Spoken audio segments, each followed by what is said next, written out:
મંગલમૂર્તિ મહાપ્રભુ શ્રી સહજાનંદ સુખરૂપ ભક્તિધર્મ સુત શ્રી હરિ સમરૂ સદાયનુપ પરમ દયાળુ છો તમે શ્રી કૃષ્ણ સર્વાધીશ પ્રથમ તમને પ્રણમું નમું વારંવાર હું શીશ. જય સ્વામિનારાયણ. તો આજે આપણે વચનામૃત લોયા 18 દિવ્ય ભાવે સહિત નિશ્ચયનું એના પર આજે આપણે ચર્ચા કરવાના છે. તો સૌથી પહેલાં સ્વામિનારાયણ સંપ્રદાયમાં વચનામૃત શું છે એના વિશે આપણે થોડી માહિતી મેળવી લઈએ. આમ તો સ્વામિનારાયણ સંપ્રદાયના જે અનુયાયીઓ છે એ બધાને ખબર જ છે કે ભાઈ વચનામૃત શું છે. તો વચનરૂપી અમૃત કોનું? તો શ્રીજી મહારાજનું, સ્વામિનારાયણ ભગવાનનું, એટલે કે સહજાનંદ સ્વામી મહારાજનું વચનરૂપી અમૃત. હવે વચનામૃત તમે વાંચશો તો મહારાજનું સંબોધન કેવી રીતે થયેલું છે કે વચનામૃતની શરૂઆત થાય તો સ્વામી શ્રી સહજાનંદજી મહારાજ ગઢડા મધ્યે દાદા ખાચરના દરબારમાં વિરાજમાન હતા. એટલે મહારાજનું જે આખું નામ છે એ શું છે? સ્વામી શ્રી સહજાનંદજી મહારાજ.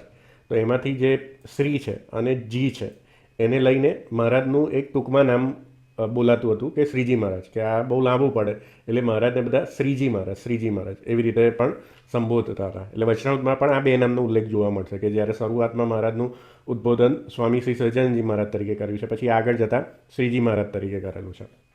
એટલે આ પણ ઘણા ખરાને ખ્યાલ નહીં હોય કે ભાઈ શ્રીજી મહારાજને કેમ કહેવાય છે. તો મહારાજનું જે મૂળ નામ છે એમાંથી જ આ ટૂંકમાં નામ બનાવેલું છે.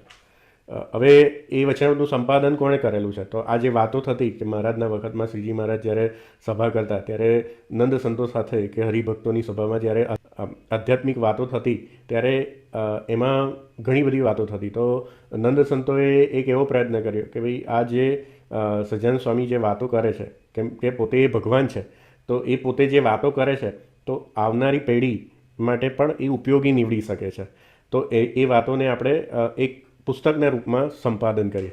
એટલે નંદ સંતોમાંના જે મુખ્ય સંતો કહેવાય, કે જે પ્રથમ પૈકીના સંતો કહેવાય, એમાં જે સદગુરુ મુક્તાનંદ સ્વામી છે, ગોપાળન સ્વામી છે, નિત્યાનંદ સ્વામી છે, સુકાનંદ સ્વામી છે, આ બધા વિદ્વાન સંતો હતા ત્યારના. અને આ નંદ સંતોએ ઘણા ગ્રંથોની રચના પણ કરી છે સ્વામિનારાયણ સંપ્રદાયમાં, સંસ્કૃત અને પ્રાકૃત બંને ભાષામાં. એટલે આ જે નંદ સંતોએ છે એ મહેનત કરીને એ જે મહારાજના અમૃતરૂપી વચનો છે એને એનું એક સંકલન કરીને એક ગ્રંથની રચના કરી કે જેને વચનામૃત કહેવાય છે. જે મૂળભૂત ગ્રંથો છે સ્વામિનારાયણ સંપ્રદાયમાં, તો એમાં સંપ્રદાયમાં ઘણા ખરા સાહિત્યની રચના થયેલી છે, પણ મૂળભૂત ગ્રંથ આપણે ધારો કે ક્રમમાં જોઈએ તો સૌથી પહેલાં આપણે શિક્ષાપત્રી મૂકવી પડે.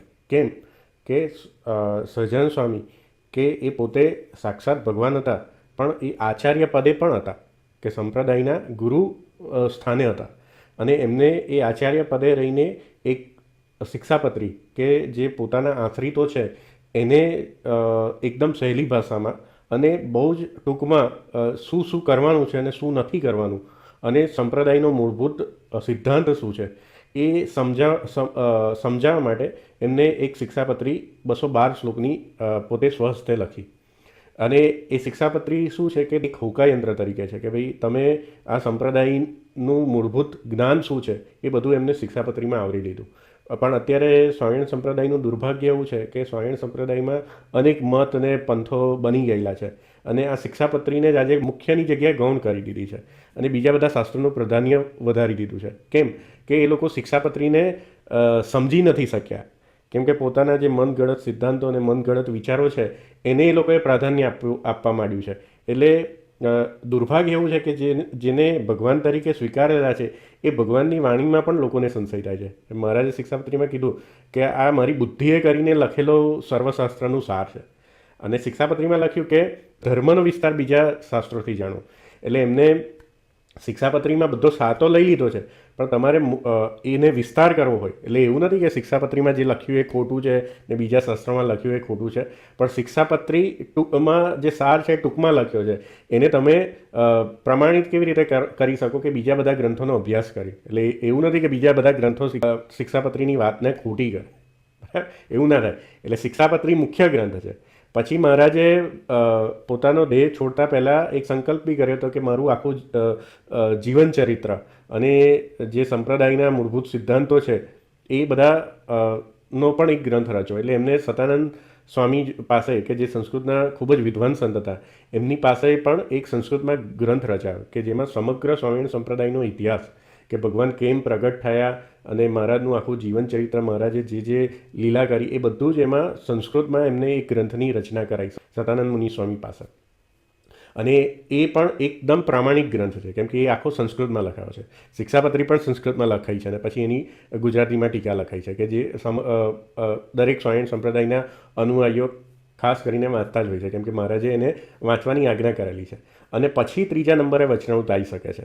કેમ કે વચનામૃત નું સંકલન કેવી રીતે છે કે મહારાજે અનેક વાતો કરી છે, પણ એમાંથી જે મુખ્ય વાતો છે એ જે આ ચાર નંદ સંતોને લાગી છે એ એમને એનું કલેક્શન કરેલું છે, બરાબર. અને વચનામૃત એવું કહેવાય છે કે ગુજરાતી ભાષાનો જ્યારે વિકાસ નહોતો થયો ત્યારે ગદ્યમાં પહેલો ગ્રંથ વચનામૃત મનાય છે. આપણે એ સંપ્રદાયમાં પહેલાં બધા શાસ્ત્રો સંસ્કૃતમાં રચાતા હતા, કેમ કે ત્યારે સંસ્કૃતના બધા વિદ્વાનો પણ હતા, પણ એવા પણ હરિભક્તો હતા કે જે સામાન્ય હતા. તો ત્યારે ગુજરાતી ભાષાનો વિકાસ નહોતો, તો જે લેખન પદ્ધતિ હતી એ પણ કેવી રીતે હતી, તો અહીંયા વચનામૃતની એક મેં હસ્તલિપિ અહીંયા મેં મૂકેલી છે, કે જે હાથથી આપણે લિપિમાં લખતા હતા. તો જે સંસ્કૃતની લિપિ હતી એવી રીતે જ આ બધા શબ્દો, કે હિન્દી ને સંસ્કૃતના શબ્દો મિક્સ કરીને જે ગુજરાતી ભાષા બોલાતી હતી એ પ્રમાણે જ આને લખવામાં આવતું હતું. એટલે અહીંયા તમે વાંચી શકો કે સર્વે હરિ ભક્તને યાદ રાખીને પરસ્પર કરવી, બરાબર. એવી રીતે થોડું તમે ધ્યાનથી વાંચો તો વંચાશે.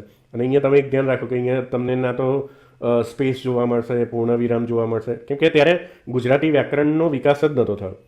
એટલે વચનામૃત આવી લિપિમાં લખાયેલું છે ને મૂળ સંપ્રદાય છે એમાં હસ્તલેખિત લિપિ પણ અવેલેબલ છે, પણ આને ઉકેલવી થોડી અઘરી છે.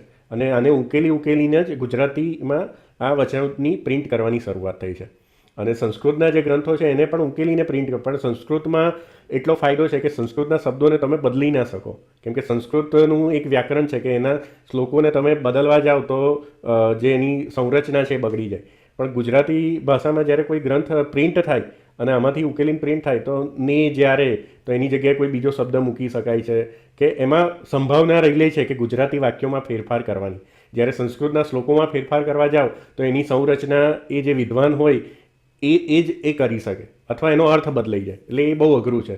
એટલે ખાસ કરીને આપણા જે પ્રાચીન જે ગ્રંથો છે સંસ્કૃતમાં કેમ લખાતા હતા, કેમ કે એમાં જે ફેરફાર કરવો એ નહિવત પ્રમાણમાં છે, કે એ કોઈ જલ્દી ના કરી શકે સંસ્કૃતના શ્લોકોમાં ફેરફાર.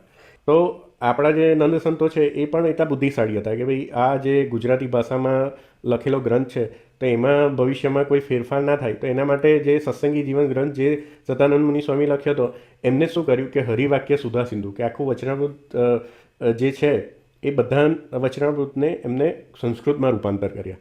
એટલે એ જ્યારે આપણને વચનામૃતના કોઈ વાક્યોમાં વિરોધાભાસ દેખાય ત્યારે હરિવાક્ય સુધા સિંધુ, કે જે સંસ્કૃતમાં છે, એનું પ્રમાણ લેવાનું હોય છે કે ભાઈ આમાં કોઈ શેપક શબ્દો તો નથી ઉમેરાયા ને, અથવા જે હસ્તલિખિત લિપિ છે એમાંથી પણ તમે ચેક કરી શકો છો કે ભાઈ આમાં કોઈ શબ્દોની ફેરબદલ નથી થઈ ને. તો એ પ્રામાણિકતા માટે તમારે ચેક કરવું પડે, કેમ કે આજે સંપ્રદાયમાં અનેક મત પંથો અલગ અલગ પોતપોતાની રીતે પોતાના સિદ્ધાંતો ચલાવે છે. અને વચનામૃતમાં એવી ઘણી વાતો છે કે જે તમે એક વચનામૃત પકડીને એને તોડી મડોડીને તમે કોઈ બી નવા સિદ્ધાંતની સ્થાપના કરી શકો છો. એટલે મહારાજે વચનામૃતમાં કીધું છે કે પૂર્વાપરનું અનુસંધાન રાખવું. એટલે મહારાજને શાસ્ત્ર વગરની કોઈ વાતો નથી ગમતી. અને મહારાજે વ્યાસજીનો મહિમા કીધો છે કે વ્યાસજીના વચનને અનુસરવું. એટલે મહારાજ શું કરતા હતા કે વચનામૃતમાં જે વાતો કરી છે એ જે આપણા જે હિન્દુ સનાતન ધર્મના જે શાસ્ત્રો છે, પુરાણો છે, વેદ છે, ઉપનિષદ છે, એનું જે રહસ્ય છે ગુજરાતી ભાષામાં, સામાન્ય ભાષામાં સમજાયેલું છે. એટલે એને લોકો મિસયુઝ પણ કરી શકે છે અર્થના અનર્થ કરીને, અને એવું થાય છે પણ ખરું આજે. એટલે આ એક વસ્તુ ખાસ ધ્યાન રાખવાની છે. આ ટૂંકમાં મેં પરિચય આપ્યો કે વચનામૃતની પણ પ્રમાણિકતા ચકાસવી હોય ત્યારે આ હરિવાક્ય સુધા સિંધુને, એમાં પણ રઘુવીરજી મહારાજે પછી એની ટીકા પણ લખી છે જે સેતુમાલા ટીકા તરીકે ઓળખાય છે, પણ સંપ્રદાયમાં એનું પ્રકાશન એટલું બધું થયું નથી, અથવા આજે એ આપણને મળતી નથી. હવે આગળ વધીએ આપણે. ઓકે, તો આજે આપણે જે વચનામૃત જોવાના છે એ વચનામૃત 18 દિવ્ય ભાવે સહિત નિશ્ચયનું. હવે આ એક વસ્તુ બી ધ્યાન રાખવાની છે કે વચનામૃતમાં આજે તમે જે પણ તમારી જો પ્રત છે એમાં જે ટાઇટલ છે તો એ ટાઇટલ જે ઓરિજિનલ હસ્તલેખિત જે લિપિ હોય છે એમાં હવે આ ટાઇટલો આપવામાં નતા આવ્યા. ડાયરેક્ટ વચનામૃત પછી બીજું વચનામૃત ચાલુ થઈ જાય એવી રીતે જ છે. પણ આપણા જે વિદ્વાન સંતો હોય એ લોકોએ પોતપોતાની સમજણ પ્રમાણે વચનામૃતને એક ટાઇટલ આપ્યું હતું કે ભાઈ વચનામૃતમાં ઉપસંવાદ તરીકે શું છે તો એ પ્રમાણે એને ટાઇટલ આપ્યું હતું. એટલે વચનામૃત નંબર બોલ્યા કરતાં એનું ટાઇટલ બોલીએ તો આપણને થોડું વધારે ખ્યાલ આવે. એવી રીતે આજે એનું જે હેડિંગ આપવાનું આવી રીતે સંપ્રદાયમાં પછીથી ચાલુ થયું હતું. એટલે ઘણી ખરી પ્રતોમાં તમને એ ટાઇટલમાં ડિફરન્સ પણ જોવા મળશે. એટલે એનાથી આપણને બહુ ફરક નથી પડતો. હવે ઘણાને પ્રશ્ન થશે કે ભાઈ તમે શ્રી કૃષ્ણ અને સહજાનંદ સ્વામીના બંને ફોટા કેમ રાખેલા છે કે અહીંયા તમે ગોલોક મધ્ય અક્ષરધામમાં બિરાજમાન ભગવાન શ્રી કૃષ્ણ રૂપે લખ્યું છે અને અહીંયા મનુષ્ય કાર્ય પ્રગટ શ્રી કૃષ્ણ ભગવાન શ્રી સહજાનંદ સ્વામી રૂપે. તો આપણે કોને માનવાના છે કે સહજાનંદ સ્વામીને કે શ્રી કૃષ્ણને? એટલે આ તમને એક પ્રશ્ન થશે કેમ કે આજે ઘણા ખરા લોકોએ તમારા મનમાં આ ડાઉટ ઊભો જ કરી દીધો છે. પણ તમે જોશો કે આપણા સંપ્રદાયમાં શ્રી કૃષ્ણ શબ્દ બધા સાહિત્યોમાં જોવા મળશે અને શ્રી કૃષ્ણ ભગવાનનું સ્વરૂપ પણ બધા મૂળ મંદિરોમાં શ્રીજી મહારાજે પધરાયેલું છે અને સ્વયં સહજાનંદ સ્વામીના ઈષ્ટદેવ પણ એમને રાધાકૃષ્ણ તરીકે જ સ્વીકારેલા છે. હવે આ જે વચનામૃત પણ આજ સુધી તમે જેની પણ જોડેથી સાંભળ્યું હશે કે સમજ્યું હશે ને એ લોકોએ આ વચનામૃતનું તમારી સામે ખોટું જ રિપ્રેઝન્ટેશન કરેલું છે અને એ લોકો પણ ખોટું સમજ્યા હશે એટલે તમને એ ખોટું સમજાયું હશે. પણ આજે હું તમને એવું કહીશ કે તમે જો આને સમજશો આ વિડીયોના માધ્યમ દ્વારા તો તમને પણ આ વસ્તુ સમજાશે અને તમારા મગજમાં જે ચાલતા બધા ડાઉટ છે ને એ પણ ધીમે ધીમે દૂર થશે કે આપણા સંપ્રદાયમાં શ્રી કૃષ્ણ ભગવાનને આટલું પ્રાધાન્ય કેમ આપવામાં આવ્યું છે. એટલે બધા જે ખોટી વાતો કરતા હોય છે કે ભાઈ ત્યારે મહારાજને કોઈ ઓળખતું નહોતું એટલે બધા ભગવાન શ્રી કૃષ્ણને માનતા હતા એટલે મહારાજે આમ લખ્યું છે તેમ લખ્યું છે. મહારાજ આચાર્ય રૂપે આ લખેલું છે અને નંદ સંતોએ પણ મહારાજની ઓળખાણ પછી આ વસ્તુ લખેલું છે. પણ કોઈ નંદ સંતોએ શ્રી કૃષ્ણ શબ્દને ભૂસવાનો પ્રયત્ન નથી કર્યો કે જે આજે સંપ્રદાયના અનેક મત પંથોમાં તમને જોવા મળશે કે શ્રી કૃષ્ણને ધીમે ધીમે શબ્દોથી ગાયબ કરતા જાય છે કે એમના સ્વરૂપથી તમને એનાથી દ્વેષ કરતા જાય છે. પણ એ વસ્તુ ખોટી છે. એ આજે તમે આ વચનામૃત જો તમે ધ્યાનથી સમજશો તમારા મનમાં પ્રશ્ન હોય કે ભાઈ આપણા સાહિત્યમાં કેમ આવી રીતે લખવામાં આવ્યું છે અને જ્યારે આપણે મહારાજે પણ વચનામૃતમાં કીધું છે કે જે વસ્તુ આપણે વાંચીએ એનું મનન કરવું પછી એનો નિધિધ્યાસ કરવો અને પછી જ એ વસ્તુનો સાક્ષાત્કાર થાય છે. એટલે શું કે એ વસ્તુ તમને જેમ છે ને એમ સમજાય છે. એટલે જ્યાં સુધી આપણે આધ્યાત્મિક જે વાતો છે એમાં આપણે મનન કરતા નથી કે ચિંતન કરતા નથી ને તો બીજાએ જે આપણને સમજાયું છે ને એ પ્રમાણે જ આપણે સમજીશું. ભલે શબ્દો સાચા હશે ને પણ એ શબ્દોનો અવરો અર્થ આપણા મગજમાં ફિટ થશે. કેમ કે આપણે આપણી બુદ્ધિથી મનન કે ચિંતન ક્યારેય નથી કરતા.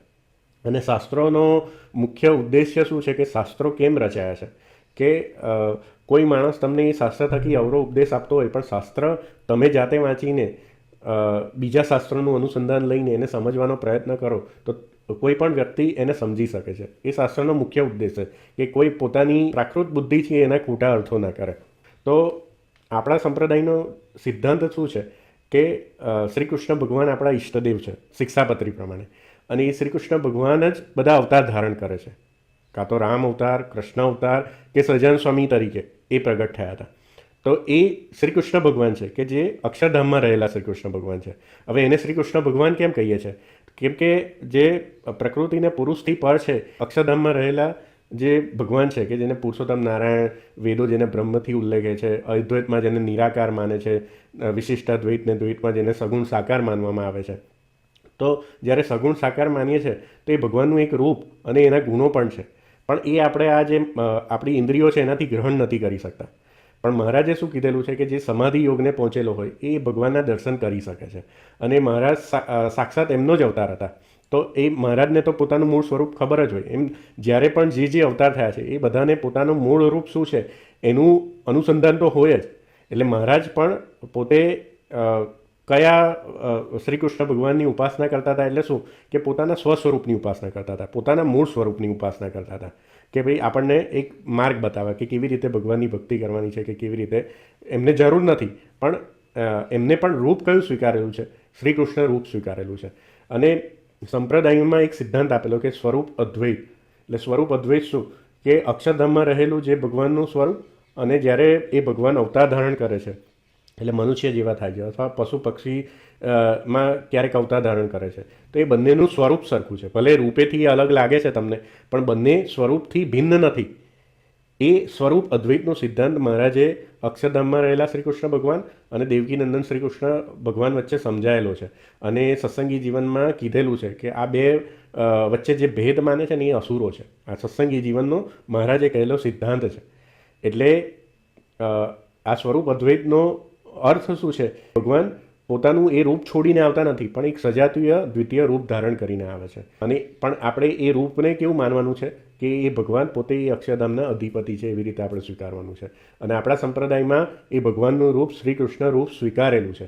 એટલે અહીંયા મેં એવી રીતે મૂક્યું છે કે ભાઈ ગોલોક મધ્ય અક્ષરધામમાં ભગવાન શ્રી કૃષ્ણ રૂપે, એટલે જે પુરુષોત્તમ કે જેને આપણે વાણીને મનથી અગોચર છે, કે જે અક્ષરધામમાં આપણે પ્રાપ્તિ કરવાની છે, એ ભગવાન શ્રી કૃષ્ણ રૂપે છે. અને એ ભગવાન જ્યારે અવતાર ધારણ કરે છે ત્યારે એ અલગ અલગ રૂપે થાય છે. અને એ આપણા સંપ્રદાયમાં આચાર્ય રૂપે આવ્યા હતા સહજાનંદ સ્વામીના રૂપે.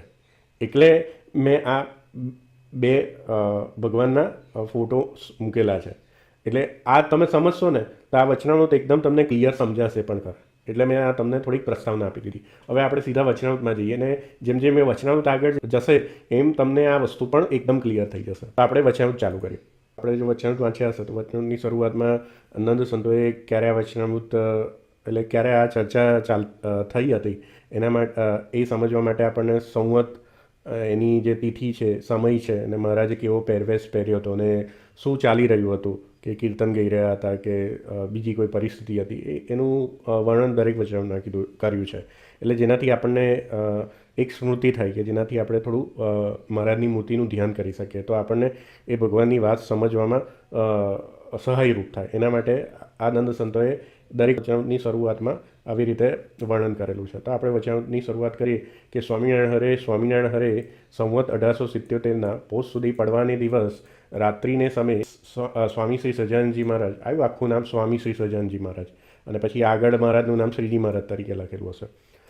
ગામ શ્રી લોયા મધ્યે સુરા ભક્તના દરબારમાં ડોલિયા ઉપર વિરાજમાન હતા. હવે મહારાજે કેવો પહેરવેશ પહેર્યો હતો? તો માથે ધોળો ફેટો બાંધ્યો હતો, બીજે ધોરે ફેટે કરીને બોકાની વાડી હતી, ગરમ પોષની રાતી ડગલી પહેરી હતી, ચોફાડે સહિત રજાઈ ઓઢી હતી અને ધોળો ખેસ પહેર્યો હતો. અને પોતાના મુખારવિંદની આગળ પરમહંસની સભા અને દેશ દેશના હરિભક્તની સભા ભરાઈને બેઠી હતી.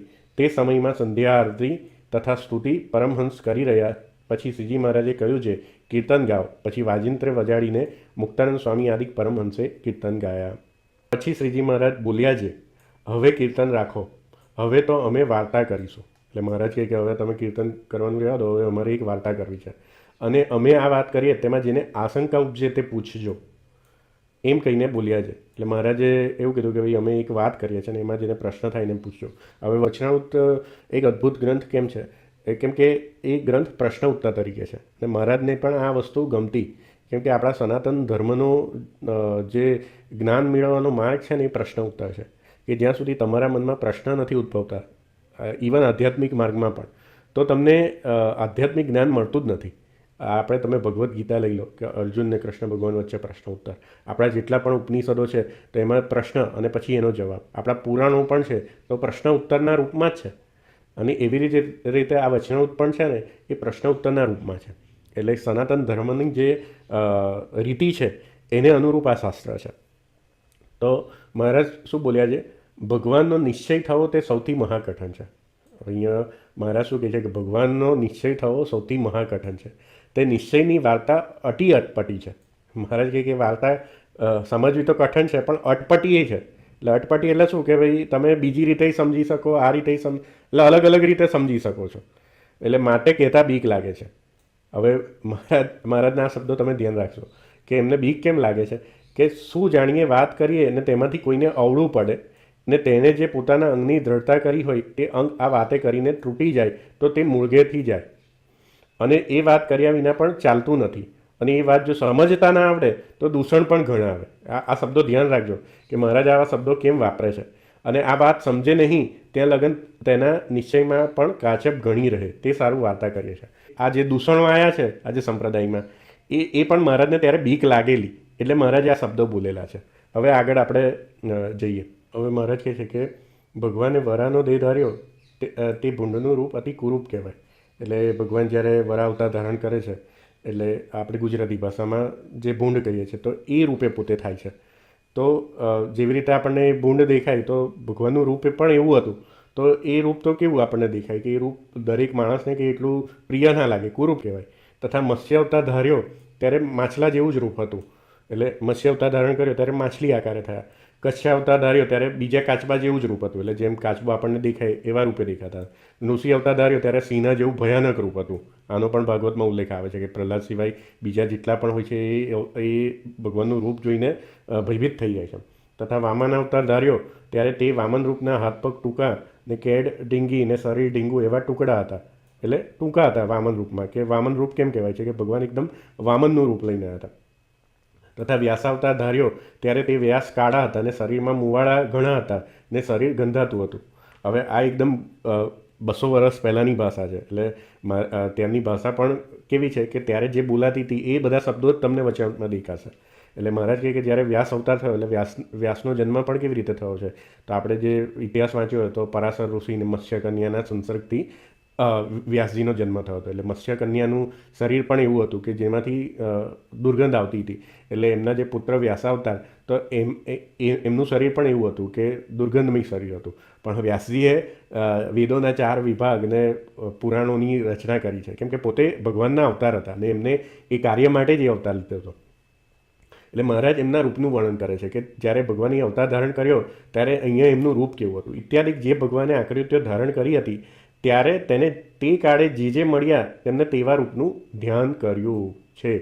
એટલે અહીંયા મહારાજ શું કહે છે કે આ ભગવાને જે આકૃતિઓ ધારણ કરતી હતી એટલે ભગવાનના અવતાર અલગ અલગ સમયે થયા છે. એટલે એ સમયે મહારાજ કહે છે તે કાળે એમના જેને આ રૂપ મળ્યું કે પ્રહલાદને નૃસિંહ અવતાર રૂપે મળ્યા, એમ બીજા કોઈને બીજા રૂપે મળ્યા. તો એમને એ બધું જે ભગવાનનું કેવી રીતે ધ્યાન કર્યું કે જેને નૃસિંહ રૂપે મળ્યા તો પ્રહલાદે પછી એ ભગવાનને નૃસિંહ રૂપે જ એમનું ધ્યાન કરતા હશે. કેમ કે એકવાર એમને પ્રગટ દેખાય ભગવાન.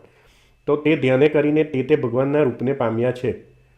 એટલે જ્યારે આપણે મુક્તિ પામીએ છીએ તો ભગવાનનું જેવું રૂપ છે તો આપણને પણ એવું રૂપ મળે છે.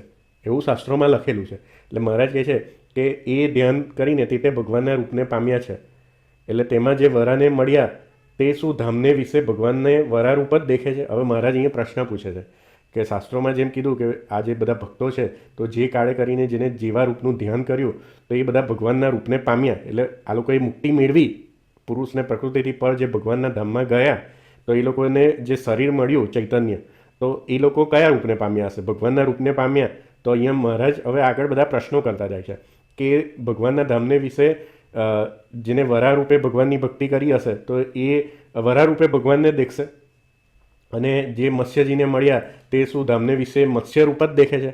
એટલે જે મત્સ્ય રૂપ ભગવાનની પૂજા કરે છે તો એ શું ધામમાં જઈને એનો આકાર મત્સ્ય રૂપ થઈ જશે અને એ પણ ત્યાં ધામમાં ભગવાનને મત્સ્ય તરીકે એટલે માછલીના આકારે દેખશે. અને કુર્મને મળ્યા એટલે કુર્મ રૂપે દેખશે એટલે જે કાચબા રૂપે. પછી નૃસિંહને મળ્યા તે શું ધામને વિશે નૃસિંહ રૂપે જ દેખે છે. અને હયગ્રીવને મળ્યા તે શું ધામને વિશે ઘોડા રૂપ જ દેખે છે. જેને વરાને પતિ ભાવે ભજ્યા તે શું ભૂંડણ થઈ ને સગા ભાવે ભજ્યા તે શું ભૂંડ થયો. હવે આ એક અઘરી ભાષા વાપરે છે પણ આ મહારાજ એક પ્રશ્ન પૂછે છે કે જેને વરા ભગવાનની ભક્તિ કરી તો એવું થોડી છે કે અને આ ગીતામાં આવે છે કે તમે જે ભાવે ભજો એ ભાવે તમને ભગવાન પ્રાપ્ત થાય. તો ભગવાનને પતિ ભાવે ભજ્યા તો જે સ્ત્રીઓ હોય તો એનું રૂપ કેવું થયું કે ભગવાન એ શુકલના રૂપમાં છે તો એ બધા ભૂંડન થઈ ગયા. એવી રીતે મહારાજ અહીંયા પ્રશ્ન પૂછે છે. અને મત્સ્યને પતિ ભાવે ભજ્યા તો એ બધા શું માછલી થઈ ગયા? અને સખા ભાવે ભજ્યા તો એ બધા માછલો થયો? આ પ્રશ્ન છે. કુર્મને પતિ ભાવે ભજ્યા તો કાચબી થઈ કે સખા ભાવે ભજ્યા તો શું કાચબો થયો? નૃસિંહને પતિ ભાવે ભજ્યા તો સિંહણ થઈ અને સખા ભાવે ભજ્યા તો શું બધા સિંહ થયા? હયગ્રીવને પતિ ભાવે ભજ્યા તો બધા એ ઘોડી થઈ અને સખા ભાવે ભજ્યા તો શું ઘોડો થયો? એટલે મહારાજ આ બધા પ્રશ્ન કરતા જાય છે. અને મહારાજ હવે શું કહે છે કે માટે જો ભગવાનનું મૂળ રૂપ, આવ્યું શબ્દ મૂળ રૂપ, હવે આ શબ્દ પર ધ્યાન રાખજો. ભગવાનનું મૂળ રૂપ વરાધિક એટલે આ જે આગળ જે બધા પ્રશ્નો પૂછ્યા એ જેવું હોય તો તે અવતારના ભક્તોને એટલે તે અવતારના એટલે આ બધા જે અવતારના જે ભક્તો છે તેના ધ્યાને કરીને તદાકારપણું થાય. હમણાં જે મેં વાત કરી શાસ્ત્રોમાં કીધું છે કે જેનું ધ્યાન કરો તો એ આકારે તમે થઈ જાઓ, ભગવાનના આકારે થઈ જાઓ જ્યારે તમને મુક્તિ મળે. તો ત્યારે તો કહ્યું તેમ થયું જ જોઈએ. એટલે હવે આજે આગળ પ્રશ્ન કર્યા મહારાજે કે જે મત્સ્ય રૂપે ભગવાનને ધ્યાન કર્યું તો એનું તદાકારપણું મત્સ્યમાં થઈ ગયું, એટલે એ માછલા થઈ ગયા. એટલે કે એવું થવું જોઈએ, કેમ કે શાસ્ત્રમાં લખ્યું છે કે તદાકારપણું થાય, પણ વાત એમ નથી. એટલે મહારાજ કહે કે એવું નથી થતું. હવે મહારાજ સમજાવે છે કેમ એવું નથી થતું. ત્યારે તમે કહેશો જ, એટલે મહારાજ એવું કહે છે કે તમને એવું થશે કે તે ભગવાનનું કેવું રૂપ હશે. એટલે ભગવાને કીધું ને કે મૂળ રૂપ એવું નથી. તો બધાને પ્રશ્ન થાય તો પછી ભગવાનનું મૂળ રૂપ શું છે. તો હવે મહારાજ એની ચર્ચા કરીએ છીએ. તો કહીએ છીએ જે ભગવાન તો સચ્ચિદાનંદ રૂપ છે. વેદોમાં પણ ભગવાનને સત, ચિત અને આનંદ એ રૂપ કહેલા છે. એટલે સચ્ચિદાનંદ રૂપ છે ને તેજોમય મૂર્તિ છે. એટલે ભગવાનનું જે મૂળ રૂપ છે, ભગવાનના ધામમાં ભગવાનનું મૂળ રૂપ, કેમ કે આપણે વિશિષ્ટાદ્વૈત મત છે, એટલે એમાં ભગવાનને સગુણ સાકાર તરીકે સ્વીકારેલા છે. એટલે એક રૂપ પણ છે ભગવાનનું, કે જે આપણો મુખ્ય સિદ્ધાંત છે. એટલે મહારાજ કહે છે કે એ મૂર્તિ કેવી છે, તેજોમય, કે એકદમ અતિશય તેજ, અનંત કોટી સૂર્ય અને ચંદ્ર હોય એના જેવું તેજ નીકળે છે. હવે આપણે એક સૂર્યનો પ્રકાશ જોઈ નહીં શકતા, તો અનંત કોટી સૂર્યનો પ્રકાશ કેવી રીતે જોઈ શકવાના. પણ અહીંયા એનું આપણને ઇમેજિનેશન કરાવે છે મહારાજ, કે એ તેજોમય મૂર્તિ છે અને જેના એક એક રોમને વિશે કોટી કોટી સૂર્ય જેવો પ્રકાશ છે અહીંયા આવ્યું, ને કોટી કામદેવને પણ લજ્જા પમાડે એવા તે ભગવાન રૂપાળા છે. અને અનંત કોટી બ્રહ્માંડના પતિ છે, રાજાધીરાજ છે, સર્વના નિયંતા છે, સર્વના અંતર્યામી છે, અતિશય સુખ સ્વરૂપ છે, જેના સુખની આગળ અનંત રૂપવાન સ્ત્રીઓને જોયાનું જે સુખ તે તુચ્છ થઈ જાય છે.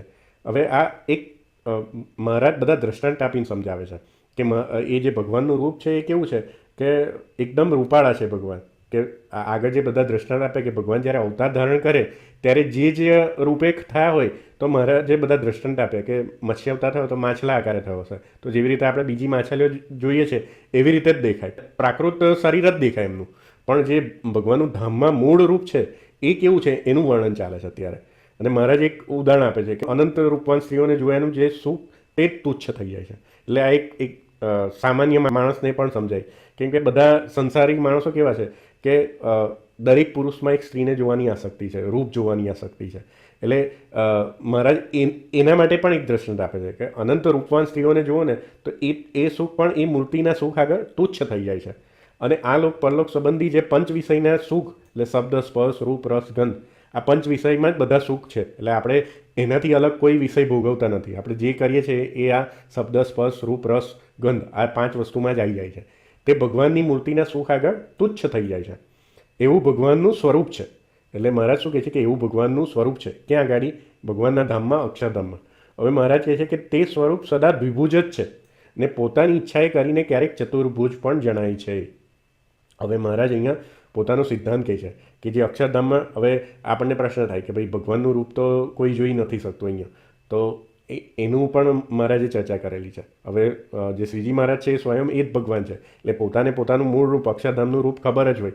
અને જે સમાધિ સુધી પહોંચે એને પણ જો એકાંતિક ભક્ત હોય તો એને પણ એ ભગવાનના દર્શન થાય છે પોતાના આત્મામાં. તો એ રૂપ પણ એ દેખી શકે છે. એટલે એવું નથી કે કોઈ નથી દેખી શકતું, પણ સામાન્ય માણસો કે જેની સ્થિતિ સમાધિ સુધી નથી પહોંચી એ કોઈ એ રૂપને દેખી શકતું નથી. એટલે મહારાજ અહીંયા પોતાનો અનુભવ કહે છે કે તે સ્વરૂપ સદા દ્વિભુજ છે ને પોતાની ઈચ્છાએ કરીને ક્યારેક ચતુર્ભુજ પણ જણાય છે, અષ્ટભુજ પણ જણાય છે અને સહસ્ત્રભુજ પણ દેખાય છે. એટલે 4 ભુજાવાળા કે 8 ભુજાવાળા કે 1000 ભુજાવાળા પણ એ ભગવાન દેખાય છે. એટલે હવે અહીંયા તમે સમજો કે અહીંયા આપણા જે સંપ્રદાયના મૂળભૂત શાસ્ત્રો છે, તો એમાં જ્યારે ભગવાનના અક્ષરધામનું વર્ણન આવે, વચનાવૃત પડથારો લઈ લો તો ગોલોક મધ્ય અક્ષરધામમાં છે, તો એમાં ભગવાનને કેવી રીતે સંબોધ્યા? શ્રી કૃષ્ણ. પછી ભગવાનના રૂપનું વર્ણન નહીં કરે છે કે ભગવાન દ્વિભુજ છે, નવીન મેઘ સમાન શ્યામ વર્ણ છે, પિતાંબર ધારેલું છે, મોર મુગટ છે ને 2 હાથે વાંસળી વગાડે છે. મુક્તાનંદ સ્વામી આગળ ધામ વર્ણન ચાતુરી જે મેં વિડીયો બનાવી છે એમાં આવ્યું કે પ્રભુ દ્વિભુજ મુરલીધર જગાધાર, કે જગના આધાર કોણ છે અક્ષરધામમાં? ભગવાન, કે દ્વિભુજ ને મુરલીધર. અને મહારાજે પણ આ ઘણી જગ્યાએ એ ભગવાનનું રૂપ વર્ણવ્યું છે કે અક્ષરધામમાં શ્રી કૃષ્ણ ભગવાન બિરાજમાન છે. કેમ શ્રી કૃષ્ણ શબ્દ વાપર્યો છે? કે ભગવાનનું રૂપ, કે કૃષ્ણ અવતારમાં ભગવાને જેવું રૂપ ધારણ કર્યું હતું ને એ મૂળ રૂપ જેવું ધારણ કર્યું હતું, એટલે શ્રી કૃષ્ણ શબ્દથી અક્ષરધામના ભગવાનને કહેલા છે. એટલે મહારાજે જે ગોપીનાથજી પધરાયા છે તો અક્ષરધામના મૂળ રૂપને અનુલક્ષીને પધરાયેલા છે. અવતારના રૂપને અનુલક્ષીને પણ પધરાવાય ભગવાનનું સ્વરૂપ, અને અક્ષરધામના જે મૂળ રૂપ છે એને અનુલક્ષીને પણ પધરાવાય. એટલે મહારાજે રાધાકૃષ્ણ અને ખાસ કરીને ગોપીનાથજી પધરાયા છે તો એ પોતે કેવું શ્યામ વર્ણ, અહીંયા તમે ફોટામાં જોઈ શકો કે બે હાથે મુરલી વજાડે છે અને કિશોરવયી મૂર્તિ છે. એટલે મહારાજ અહીંયા મૂળ રૂપ સમજાવે છે કે મૂળ રૂપ શું છે ભગવાનનું, આવું છે કે દ્વિભુજ અને ક્યારેક ચતુર્ભુજ પણ દેખાય છે.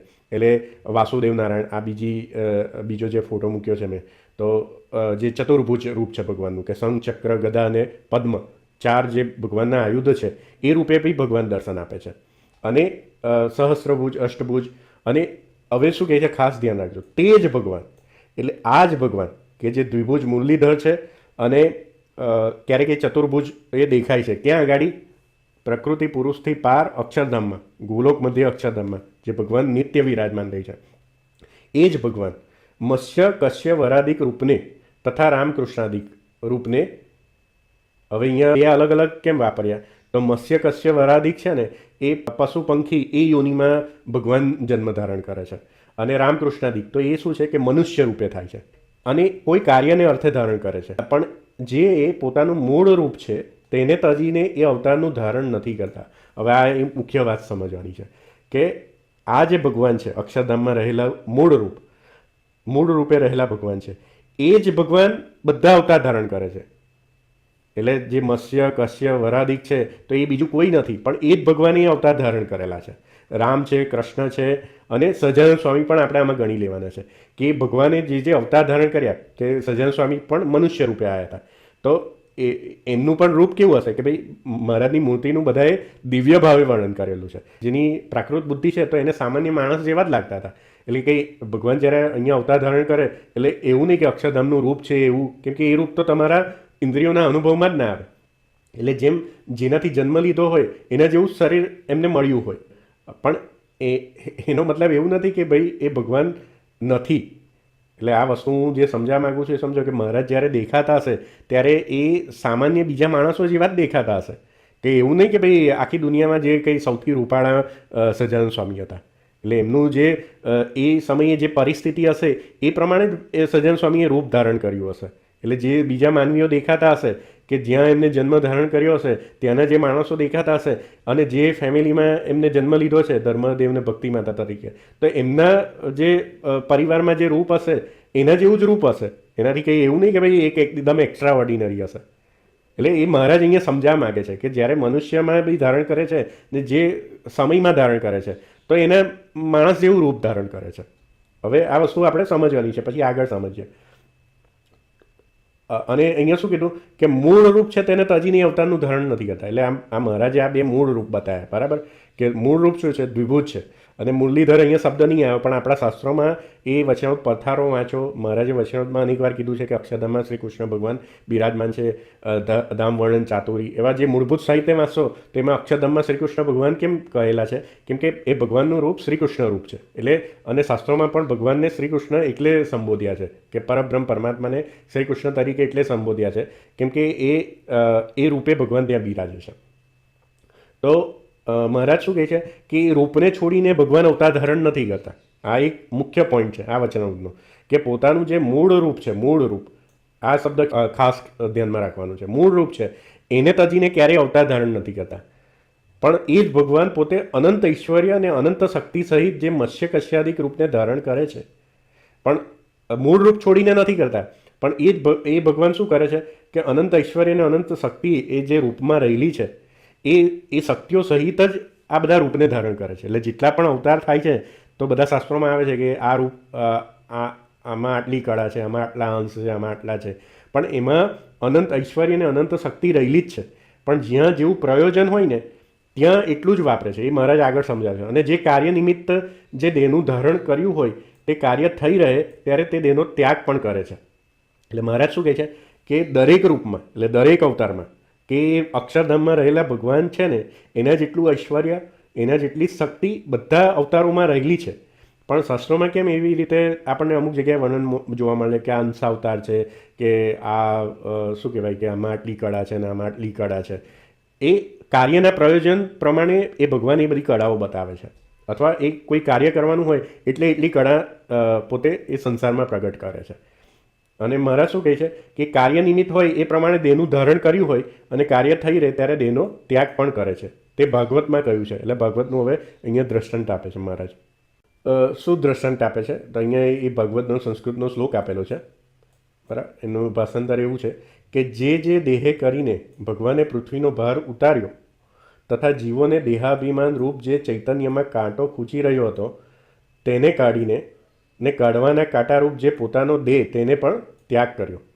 એટલે અહીંયા મહારાજ શું સમજાવે છે કે જ્યારે ભગવાન જે ગોલોક મધ્ય અક્ષરધામમાં રહેલા ભગવાન છે એ પોતાનું મૂળ રૂપ છોડતા નથી. ભગવાન નિત્ય ત્યાં રહે છે જ, પણ એમાંથી સજાતીય બીજું રૂપ લઈને અહીંયા અવતાર ધારણ કરે છે. હવે જેવું પ્રયોજન હોય એવો અવતાર ધારણ કર્યો હોય. એટલે મત્સ્ય અવતાર કે કશ્યપ અવતાર કે વરા અવતાર કે રામ અવતાર, કૃષ્ણ અવતાર કે સહજાન સ્વામી રૂપે આવ્યા હોય. તો એ શું કહેવા માગે છે કે જે કાર્ય હોય એ પ્રમાણે આ ભાગવતમાં જેમ આ શ્લોકમાં કીધું છે ને કે પૃથ્વીનો ભાર કેવી રીતે ઉતારે છે, કે જે બધા જીવો છે ને દેહાભિમાન રૂપ, કે આ દેહ જોડે જે મમતા રહી છે એ જે દેહાભિમાન રૂપ જે કાંટો, એટલે આપણે જે આપણા ઉપનિષદનો સાર શું છે કે દરેક આપણે ચૈતન્ય છે, બરાબર. આ દેહથી અલગ છે, પણ આ દેહ જોડે આપણે એવા બંધાઈ ગયા છે કે એ કાંટો એ ચૈતન્યમાં ખૂંચી ગયો છે. તો ભગવાનના અવતાર શેના માટે થાય છે? એના માટે જ થાય છે કે એ જે દેહાભિમાન રૂપ જે કાંટો છે એને કાઢીને પછી શું કહે છે? કાઢવાના કાંટારૂપ જે પોતાનો દેહ. એટલે કાઢવાના કાંટારૂપ એટલે જ્યારે આપણને કોઈ કાંટો વાગે, બરાબર. હવે કાંટો એટલો નાનો હોય તો એ કાંટો કેવી રીતે કાઢવો? તો આપણી જો કોઈ વસ્તુ ના હોય તો બીજો કાંટો તોડીને એ કાંટા વડે એ પગમાં વાગેલો કાંટો કાઢીએ, કેમ કે એ કાંટો પણ એટલો નાનો છે ને એ અણીદાર છે. એટલે બીજી એવી કોઈ વસ્તુ નથી એટલી નાની કે આપણે એનાથી કાઢીએ. એટલે અહીંયા એક દ્રષ્ટાંત આપ્યું છે કે કાંટો વાગ્યો છે તો આપણે શું કરીએ? બીજો કાંટો તોડીને એ કાંટા વડે જ એ કાંટાને સહેલાઈથી કાઢી શકીએ છીએ. અને પછી શું કરીએ છીએ કે જે વાગેલો કાંટો છે એને નાખી દઈએ છીએ, અને જે આપણે એ કાંટો કાઢવા માટે જે કાંટાનો ઉપયોગ કર્યો તો એને નાખી દઈએ છીએ. એટલે અહીંયા મહારાજ શું સમજાવે છે કે ભગવાન અવતાર ધારણ કરે છે ને તો આ દ્રષ્ટાંત પ્રમાણે કરે છે કે જ્યારે એ પ્રયોજન પતી જાય ત્યારે એ જે દેહ છે ને એનો ત્યાગ કરી દે છે. એટલે હવે ઉદાહરણ આપશે કે રાક્ષસને મારવાને અર્થે ભગવાને નૃષિ રૂપ ધાર્યું ને પછી તે કાર્યને કરીને પછી તે દેહનો ત્યાગ કરવાની ઈચ્છા, પણ તે સિંહને કોણ મારે? એટલે જ્યારે હવે આ તમે આપણા જે પુરાણો છે એમાં બહુ ડિટેલમાં આવે છે કે જ્યારે નૃષિ ભગવાને રૂપ તો ધારણ કર્યું, બરાબર, થાંભલામાંથી કે નર ને સિંહ, એટલે વિકરાળ રૂપ હતું. તો એની ચેષ્ટા પણ કેવી હોય કે સિંહ જેવી જ હોય, પોતે એકદમ વિકરાળ રૂપ ધારણ કરીને બધાની પાછળ ભાગે. તો હવે એને કંટ્રોલ કોણ કરે? તો મહારાજ અહીંયા સમજાવે છે કે પહેલાં એને હિરણ્યકશ્યપને તો મારી નાખ્યો, પણ પછી હવે એ દેહનો ત્યાગ કેવી રીતે કરશે? તો એ ભગવાન શું કરે છે કે આટલું વિકરાળ રૂપ છે તો એને મારશે કોણ? તો પોતાની ઈચ્છાએ કરીને. એટલે ભગવાન પોતાની ઈચ્છાએ કરીને શું કરે છે કે કાળ રૂપ શિવ, એટલે જે શિવજી છે એ પોતે શું છે? કાળ રૂપ છે. એટલે શિવજીને મહાકાલ કેમ કહેવાય છે કે એ પણ ભગવાનની એક વિભૂતિ છે. એટલે અહીંયા મહારાજે લખ્યું કે પોતાની ઈચ્છાએ કરીને કાળ રૂપ શિવ છે ને એ કોનું રૂપ લઈને આવ્યા? સરભનું રૂપ લઈને આવ્યા. અને પછી નૃષિને સરભનું યુદ્ધ થયું. આ આપણે પુરાણો વાંચો તો એમાં આ આવે છે કે શિવજી ને આ નૃષિ, એટલે શિવજી સરભનું રૂપ લઈને આવે છે, એટલે એ પણ એક પ્રાણીનું રૂપ લઈને આવે છે ને એ બંને વચ્ચે યુદ્ધ થાય છે. અને યુદ્ધ કેવી રીતે થાય કે જેમ બે પ્રાણીઓ વચ્ચે, હિંસક પ્રાણીઓ વચ્ચે યુદ્ધ થાય એવી રીતે જ થાય છે. અને પછી બેવ જણે દેહ મૂકે છે, એમાં બેવ જણ દેહ મૂકી દે છે. તેને કરીને શિવ સર્ભેશ્વર મહાદેવ થયા. એટલે જે સર્ભેશ્વર મહાદેવ છે એ કેમ થયા કે આ સરભ રૂપ લીધું હતું શિવ ભગવાને, એટલે એ સર્ભેશ્વર મહાદેવ થયા. ને નૃષિજીએ જ્યાં દેહ મૂક્યો ને એ નારસી શિલા થઈ. માટે ચિત્રામણમાં એટલે મહારાજે દ્રષ્ટાંત આપ્યું અહીંયા કાંટાનું કે જે કાર્ય હતું તો એ કાંટો કાઢવા માટે બીજા કાંટાને લઈને એ કાંટો કાઢી નાખ્યો, પછી બેવ કાંટા નાખી દીધા. એવી રીતે અહીંયા એક દ્રષ્ટાંત આપ્યું કે નૃષિ ભગવાને પોતાના દેહનો અંત લાવવા પોતાની ઈચ્છાએ કરીને કાળરૂપ શિવ છે એને સરભનું રૂપ ધારણ કરાયું ને પછી યુદ્ધ કરીને બંનેનો દેહ છૂટી ગયો. માટે ચિત્રામણમાં જ્યાં જ્યાં મત્સ્ય કુર્માદિક ભગવાનના અવતાર ચિત્રામણ કરે છે ત્યાં ત્યાં થોડોક મત્સ્ય કશ્યાદિકનો આકાર કરીને પછી તે ઉપર શંખ, ચક્ર, ગદા, પદ્મ, વૈજયંતી માળા, પીતાંબર વસ્ત્ર, કિરીટ, મુકુટ, શ્રી વસ્તુનું ચિહ્ન ઇત્યાદિ ચિહ્ને સહિત ભગવાનની મૂર્તિને લખે છે. એટલે મહારાજ કહે છે કે આપણે મત્સ્ય કુર્માદિક જે ભગવાનના અવતાર છે એનું રૂપ પણ બનાવીએ તો કેવું બનાવીએ કે નીચે મત્સ્યનું રૂપ હોય પણ ઉપર ચતુર્ભુજ રૂપ હોય. એટલે જે હાથમાં શંખ, ચક્ર, ગદા, પદ્મ, આપણે વડતાલ મંદિર જોઈશું તો એમાં મહારાજે મુખ્ય મંદિરમાં આજુબાજુ બધા જે અવતાર પધર્યા છે મત્સ્ય, કશ્યપ, તો એમાં એવી રીતે રૂપો તમને જોવા મળશે. અને આપણે બીજા કોઈ મંદિરોમાં પણ જો આવા અવતારની મૂર્તિ પધરાઈ હશે તો નીચે એનો આકાર હશે પણ ઉપર કોનું હશે કે ચતુર્ભુજ વિષ્ણુનું રૂપ હશે. તો એવું કેમ કરે છે કેમ કે એ ભગવાનનું રૂપ અનાદિ એવું છે. એટલે મહારાજ કહે છે કે ભગવાનનું એ મૂળ રૂપ નથી મત્સ્ય કશ્યપ. આ ચતુર્ભુજ રૂપ કે જે વિભુજ ભગવાન છે જે અક્ષરધામમાં એ ચતુર્ભુજ રૂપે દેખાય છે, બરાબર. તો એ ચતુર્ભુજ રૂપ ત્યાં બનાવવામાં આવે છે. મત્સ્ય અને કશ્યપ આદિ જે ભગવાનના અવતાર છે એની મૂર્તિમાં પણ આ રૂપ બનાવવામાં આવે છે. કેમ કે એ ભગવાનનું રૂપ અનાદિ એવું જ છે. પછી મહારાજ શું કહે છે કે અને શ્રી કૃષ્ણ ભગવાને, હવે અહીંયા કૃષ્ણ અવતારની વાત ચાલે છે, પ્રથમ જન્મ સમયમાં વસુદેવ દેવકીને ચતુર્ભુજ રૂપે દર્શન દીધું. એટલે ભગવાનનું જે આ રૂપ હતું, જે મૂળ રૂપ, એ રૂપે દર્શન દીધું. અને અક્રૂરને ચતુર્ભુજ રૂપે દર્શન જળને વિશે દીધું. તથા રૂકમણીને મૂર્છા આવી ત્યારે પણ ચતુર્ભુજ રૂપે દર્શન દીધું. અને અર્જુને પણ એમ કહ્યું છે, આ સંસ્કૃતનો શ્લોક છે કે ગીતામાં જ્યારે પેલું વિશ્વરૂપ દેખાડે છે પછી અર્જુન એ રૂપથી ભય પામી જાય છે, તો અર્જુન કહે છે કે તમે ફરીથી મને તમારા મૂળ રૂપે દર્શન આપો. એટલે ફરીથી અર્જુનને ચતુર્ભુજ રૂપે દર્શન આપે છે. અને યાદવા સ્થળી કરીને પીપળાની હેઠે શ્રી કૃષ્ણ ભગવાન બેઠા હતા તે સમયમાં ઉદ્ધવજીએ તથા મૈત્રેય ઋષિએ ભગવાનનું રૂપ ચતુર્ભુજ શંખ ચક્ર ગદા પદ્મ પીતાંબર સહિત દીઠું. એટલે જ્યારે આ ઉદ્ધવજીને મૈત્રેય ઋષિનો સંવાદ બી શ્રીમદ ભાગવતમાં આવે છે કે જે ઉદ્ધવજી ફરીથી સ્વાયણ સંપ્રદાયમાં રામાનંદ સ્વામી તરીકે અને મૈત્રેય ઋષિ સતાનંદ મુનિ સ્વામી તરીકે પ્રગટ થાય છે. આ તમે જો મારી સ્વાયણ ભગવાનનો આવિર્ભાવ ને તેનું પ્રયોજન, તો એમાં મેં પ્રમાણો સાથે આ વસ્તુ બતાવી છે. એટલે જેને જાણવું હોય તો એ વિડીયો જોઈ શકે છે. તો અહીંયા કૃષ્ણ અવતારમાં ભગવાને ચતુર્ભુજ રૂપે દર્શન કેટલા બધા જેને આપ્યું એનું દ્રષ્ટાંત આપે છે મહારાજ.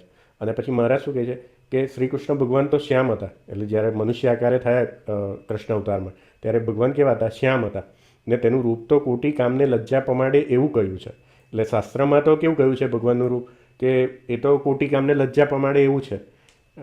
તો મહારાજ અહીંયા વિરોધાભાસ દર્શાવે છે. એટલે જ્યારે ભગવાન અવતાર ધારણ કરે ત્યારે એ શ્યામ હોય કે બટકા હોય કે બીજું જે આગળ ઉદાહરણ આપ્યા કે વ્યાસાવતારમાં એમનું શરીર દુર્ગંધ મારતું હતું, તો એવી રીતે શ્રીજી મહારાજ બી જ્યારે આવ્યા હશે ત્યારે જે એ વાતાવરણ હશે તો એ પ્રમાણેનું જ એમનું શરીર હશે.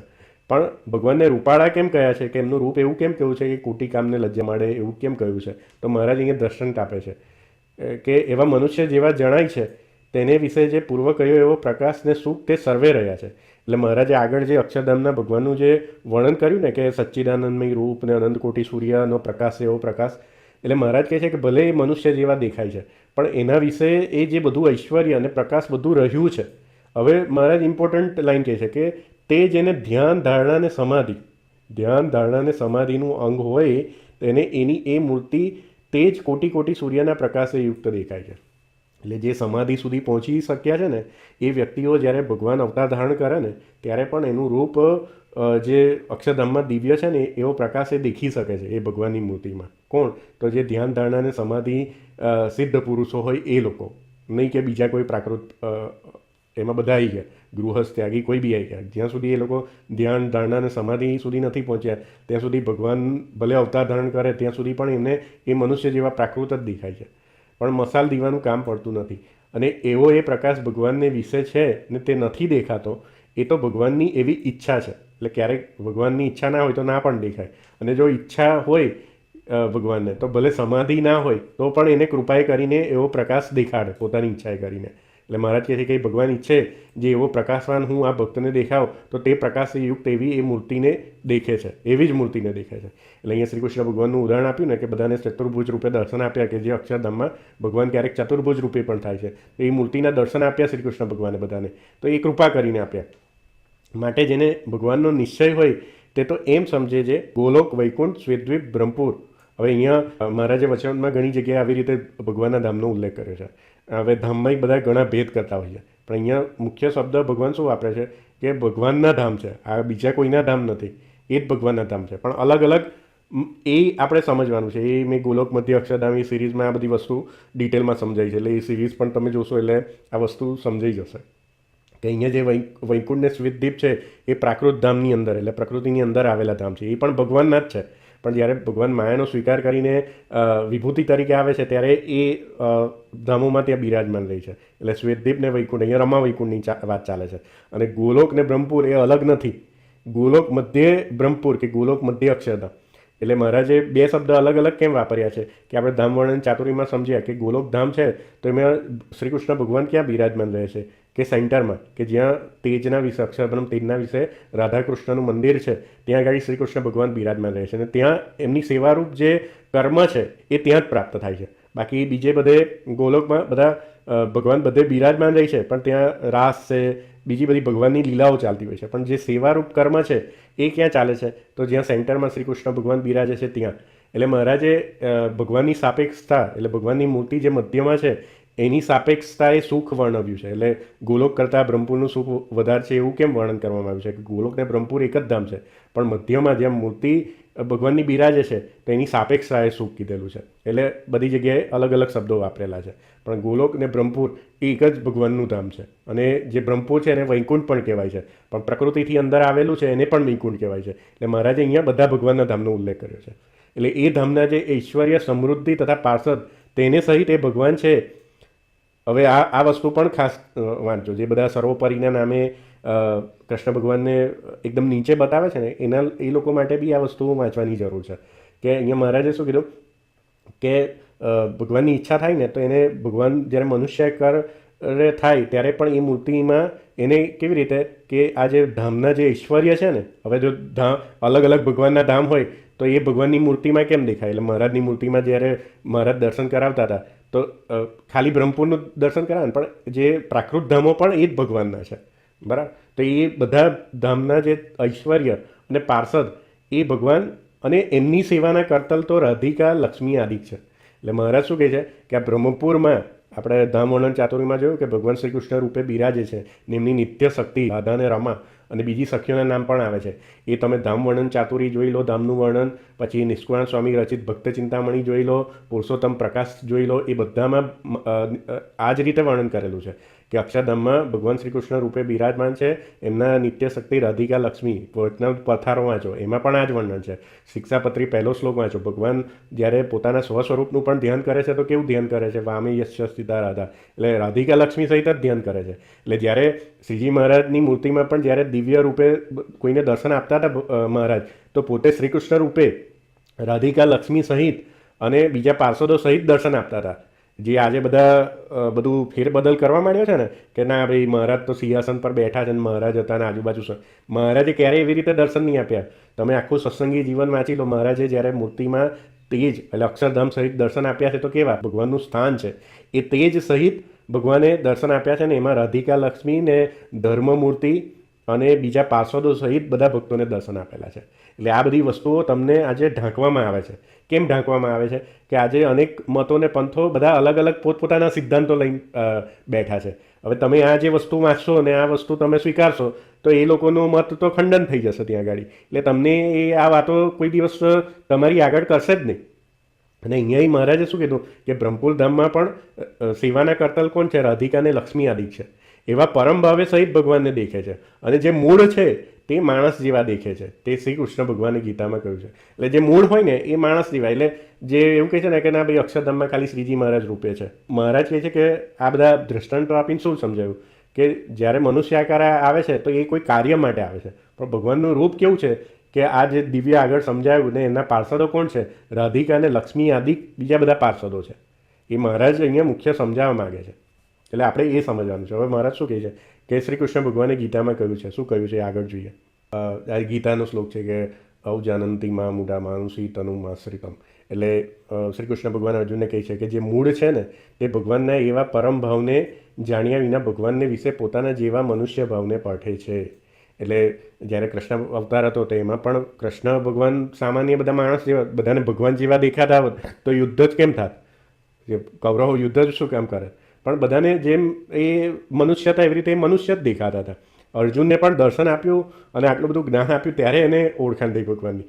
એટલે પોતે નરનો અંશ અવતાર હતા તો પણ એનું જ્ઞાન લુપ્ત થઈ ગયું હતું. એટલે ભલે પોતાના મુક્તો સાથે હોય તો પણ ભગવાન સિવાય બધાની જે સ્મૃતિ છે એનો લોપ થઈ જાય છે. એટલે ભગવાનને ઓળખી નથી શકતા કે મનુષ્ય જેવા જ દેખે છે. એટલે કૃષ્ણ અવતારમાં એવું હતું, રામા અવતારમાં ધારો કે રાવણને ભગવાનના રૂપે એના દર્શન થઈ ગયા હોત રામના તો એ પછી યુદ્ધ જ શું કામ કરે?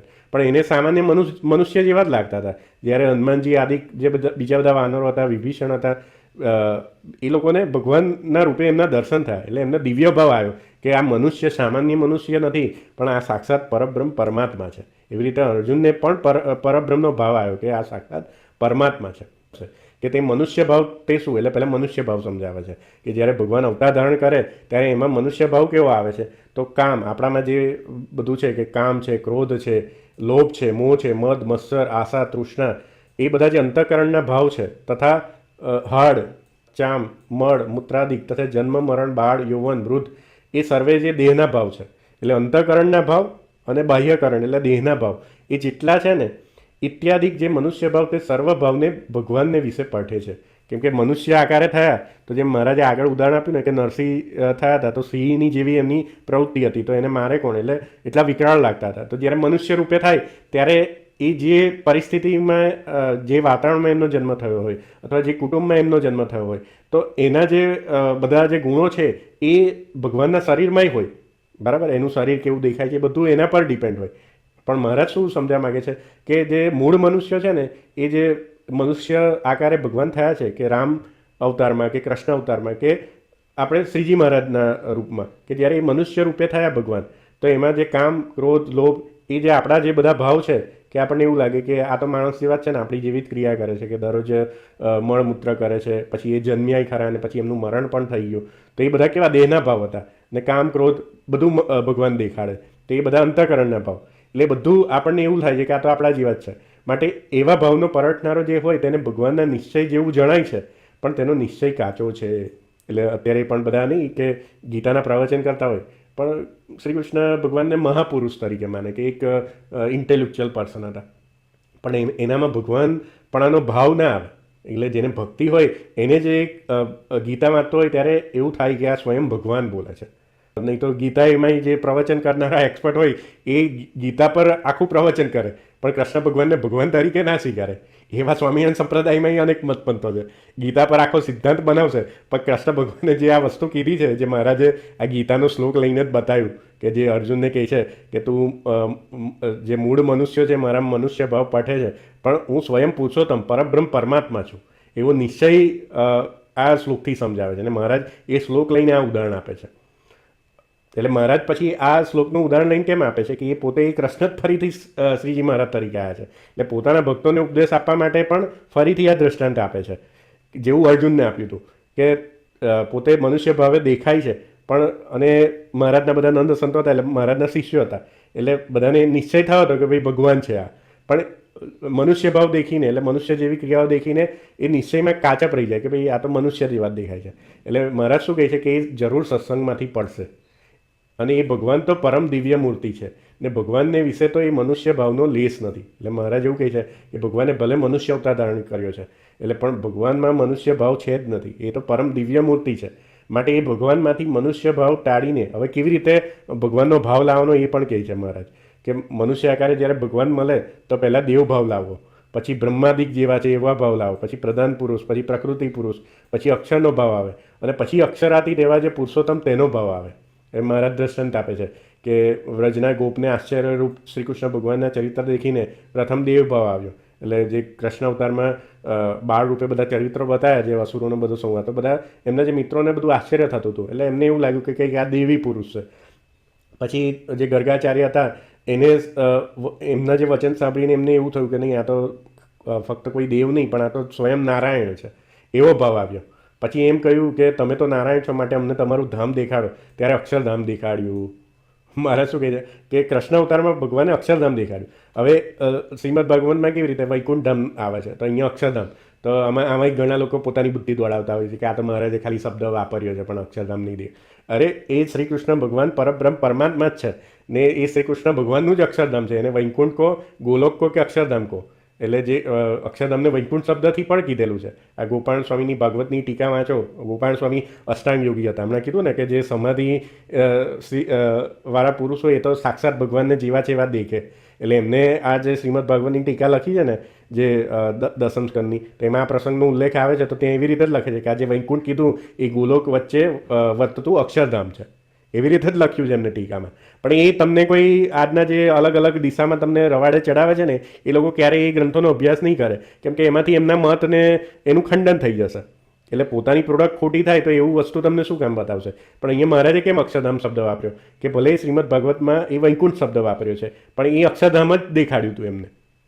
એટલે મહારાજે સત્સંગી જીવનમાં કીધું ને કે આગળ પુરાણોમાં ને એમાં બ્રહ્મપુર ધામનું વર્ણન કર્યું છે, પણ ગોલોકને વૈકુંઠાદિક નામથી કરેલું છે અમુક જગ્યાએ. તો ત્યાં વૈકુંઠ નામથી કરેલું છે. એટલે શ્રી કૃષ્ણ ભગવાન એ પરબ્રહ્મ પરમાત્મા પોતે જ હતા. કેમ કે અહીંયા સિદ્ધાંત શું કીધું કે એ જ ભગવાન અવતાર ધારણ કરે છે, કંઈ બીજું કોઈ નહીં આવતું. બધા કહે છે ને કે ના, એ તો અહીંયા શ્વેતદીપવાળા વિષ્ણુ ભગવાને અવતાર ધારણ કર્યો હતો. તો એવી રીતે તો શ્રીજી મહારાજનો અવતાર નર નારાયણમાંથી થયેલો. નારાયણ આપણે દરરોજ કહીએ છીએ કે નારાયણ નર ભ્રાતા. તો જે નર નારાયણ ઋષિમાંના જે નારાયણ ઋષિ છે કે નરના ભાઈ, એમને અવતાર ધારણ કર્યો.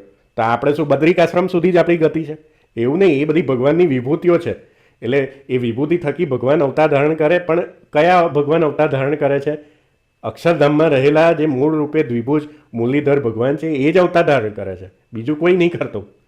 બરાબર? જે બધા લોજિક આપે ને કે ભાઈ અહીંયા અક્ષરધામ તો મહારાજે ખાલી પરોક્ષપણે લખ્યું છે પોતાનું, તો એવી રીતે કે શ્રીમદ ભાગવતમાં તો વૈકુંઠ લખ્યું છે, એટલે ત્યાં પાછા ડાયા થવા જાય કે જો અમે શ્રીમદ ભાગવતમાંથી રેફરન્સ લઈ આવ્યા. પણ શ્રીમદ ભાગવતમાંથી એવો રેફરન્સ નહીં લાવે કે કૃષ્ણ ભગવાનને ત્યાં પરબ્રહ્મ પરમાત્મા કીધા છે. એ રેફરન્સ ભૂલી જશે. પણ આને ખોટું પાડવા, મહારાજની જે વાણી છે ને એને ખોટું પાડવા પાછા શ્રીમદ ભાગવતના રેફરન્સ લઈ આવશે જો અહીંયા વૈકુંઠ શબ્દ વાપર્યો છે. એટલે કૃષ્ણ ભગવાનનું ધામ વૈકુંઠ છે, અક્ષરધામ નહીં. અક્ષરધામ તો શ્રીજી પણ અહીંયા મહારાજે અક્ષરધામ શબ્દ કેમ વાપર્યો છે કે અક્ષરધામ એ શ્રી કૃષ્ણ ભગવાનનું જ છે. એને વૈકુંઠ કહો કે ગોલોક કહો, એટલે શિક્ષાપત્રીમાં ગોલોક શબ્દ વાપર્યો છે. બરાબર?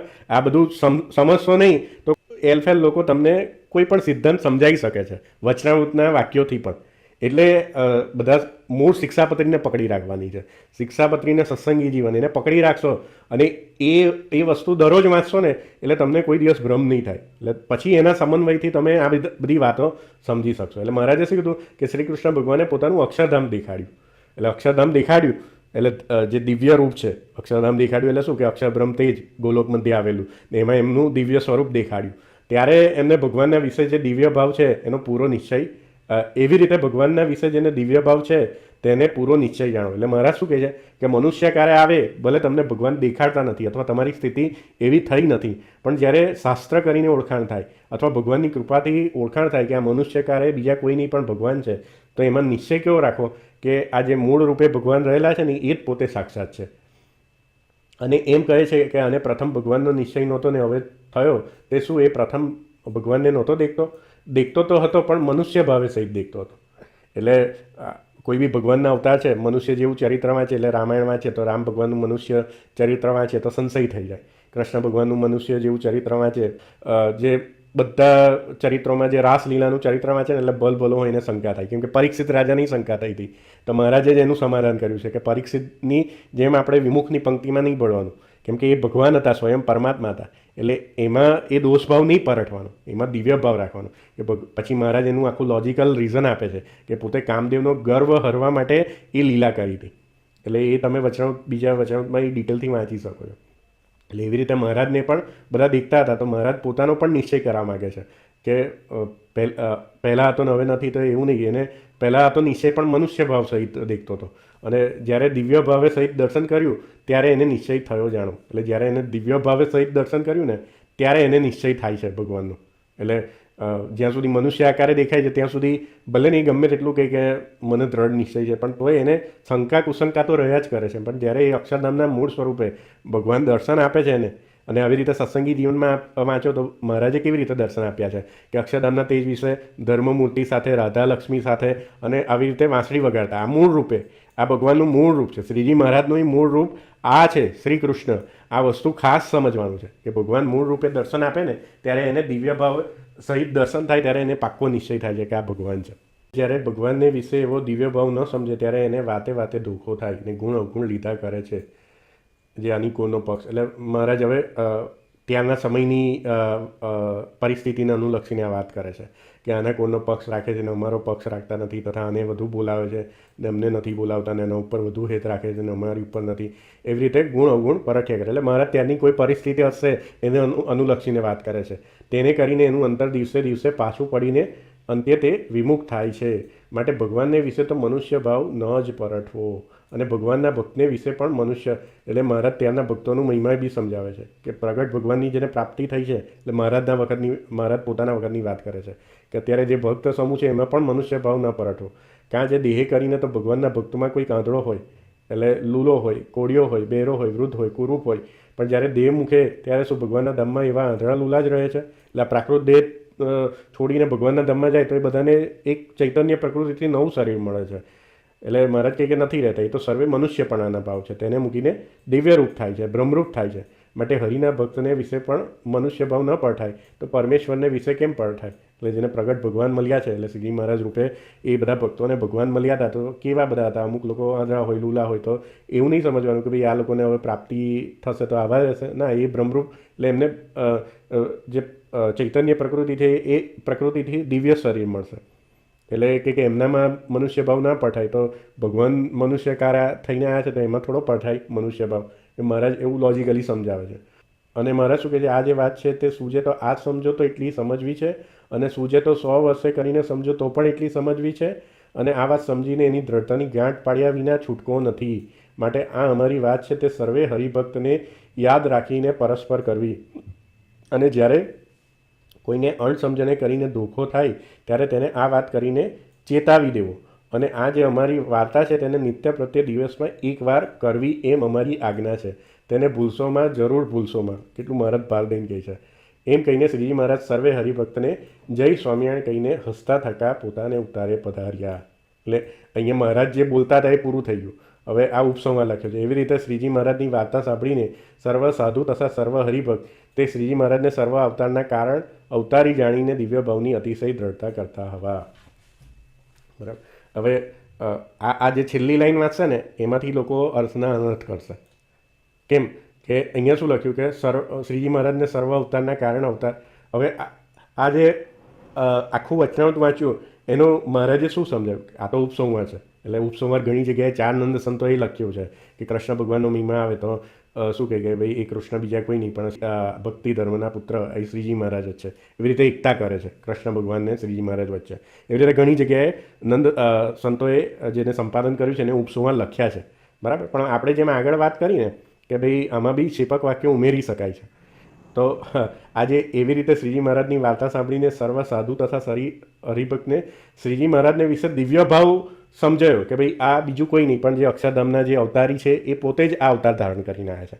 પણ આ બધા શબ્દોનું સર્વ અવતારના કારણ એને મિસરિપ્રેઝન્ટ કરવામાં આવ્યા છે આપણા સંપ્રદાયમાં કે ભાઈ આપણે બીજા અવતાર કરતાં શ્રીજી મહારાજને અવતારી જાણવાના છે. એટલે અવતારી જાણવાના છે એટલે શું કે એવો દિવ્ય ભાવ રાખવાનો છે કે શ્રીજી મહારાજે અવતાર ધારણ કર્યો તો મનુષ્ય રૂપે જ ધારણ કર્યો, જેવી રીતે કૃષ્ણ ભગવાને ધારણ કર્યો હતો, કે જેવી રીતે રામ ભગવાને ધારણ કર્યો હતો. પણ એ કોઈ બી અવતારની ઉપાસના કરતા હોય તો એમાં દિવ્ય ભાવ કેવો રાખવાનો છે કે આ બીજું કોઈ નહીં પણ એ જે સાક્ષાત પરબ્રહ્મ પરમાત્મા શ્રી કૃષ્ણ અક્ષરધામમાં બિરાજે છે એ જ ભગવાન છે. એવી રીતે દ્રઢ કરવાનો છે ભાવ. પણ અહીંયા આ સ્ટેટમેન્ટથી લોકો તમને એવું સમજાવે છે કે ના શ્રીજી મહારાજને આપણે અવતારી સમજવાના છે ને બીજા બધા અવતાર છે ને અવતાર ને અવતારી વચ્ચે ભેદ છે. જે ભેદ ઊભો કરે છે પણ આ વાક્ય છે ને એ તમને શેપક સમજાઈ શકશે કે આ વાક્ય ઉમેરેલું છે. કેમ કે તમે આ વચનો સમજો એમાં મહારાજે શું કીધું કે જે ગોલોક મધ્ય અક્ષરધામમાં બિરાજમાન ભગવાન પરબ્રહ્મ પરમાત્મા છે એ પોતાનું મૂળ રૂપ છોડીને આવતા જ નથી. મૂળ રૂપ તો ક્યાં રહે છે? અક્ષરધામમાં, કે જેને આપણે અવતારી કહીએ છીએ. અને એ ભગવાન શું કરે છે કે અવતાર ધારણ કરે છે. એટલે અહીંયા પૃથ્વી પર એટલે આ બ્રહ્માંડમાં જે આવે એ બધા અવતાર કહેવાય. રામ કહેવાય, કૃષ્ણ કહેવાય, કે સજ્જન સ્વામી કહેવાય, કે વરાહાદિક જે પણ આયા પૃથ્વી પર જન્મ ધારણ કર્યો અથવા પ્રગટ થયા એ બધાને શું કહેવાય? અવતાર. પણ અહીંયા મહારાજે શું સમજાવ્યું કે ભલે એવા દેખાય છે પણ આપણે સમજવાનું શું છે કે ભગવાન એ જ છે, એમાં એટલો દિવ્ય ભાવ રહેલો છે, એમાં અનંત ઐશ્વર્ય, અનંત શક્તિ બધું જ રહેલું છે. એવો દિવ્ય ભાવ રાખવાનો છે. એટલે એ એક સાધના પદ્ધતિ છે કે આપણે એને અવતારી જેવું સમજવાનું છે. બરાબર. પણ અહીંયા લોકો બધી ગેરસમજણ આ વાક્યથી આવી રીતે ઊભી કરે છે કે ભાઈ આપણે શ્રીજી મહારાજ આ વખતે સ્વયં અક્ષરધામમાંથી પધાર્યા અને બીજા અવતારો અક્ષરધામમાંથી નહોતા પધાર્યા. તો અહીંયા મહારાજે એ બધાનું ખંડન કર્યું કે જે રામકૃષ્ણાદિક કે મત્સ્ય કશ્યપ અવતાર થયા હતા એ બધા કોણે ધારણ કર્યા હતા? અક્ષરધામમાં રહેલા ભગવાન જે છે, જે મહારાજે વર્ણન કર્યું એ ભગવાને જ ધારણ કર્યા હતા, બીજા કોઈએ ધારણ નહીં કર્યા. એટલે બધા કહે છે ને કે આ અહીંયાથી આ હતા ને અહીંયાથી આ હતા. તો એવી રીતે શ્રીજી મહારાજ નારાયણ નર ભ્રાતા દ્વિજે કુળતાનું ધારી. તો એવું નહીં, એ ભલે એ વિભૂતિથી એનું પ્રયોજન છે અવતારનું, પણ આયા છે કોણ? એ જે અવતાર ધારણ કોણે કર્યો છે? એ અક્ષરધામમાં રહેલું જે મૂળ ભગવાન છે ને એ જ ધારણ કરે છે, બીજું કોઈ નહીં કરતું. પછી એ સ્થળ કોઈ બી સિલેક્ટ કરે કે એમની કોઈ પણ વિભૂતિ થકી અવતાર ધારણ કરે, પણ અવતાર ધારણ કરવાની સામર્થ્ય કોની છે? મહારાજ એ સિદ્ધાંત કહેવા માગે છે કે અવતાર કોણ ધારણ કરે છે? અક્ષરધામમાં રહેલા ભગવાન જ અવતાર ધારણ કરે છે બધા. એટલે આપણે જે અવતાર એટલે સહજાનંદ સ્વામીની પણ અનન્ય ભાવે ઉપાસના કરીએ છીએ તો એમાં દિવ્ય ભાવ શું રાખવાનો છે?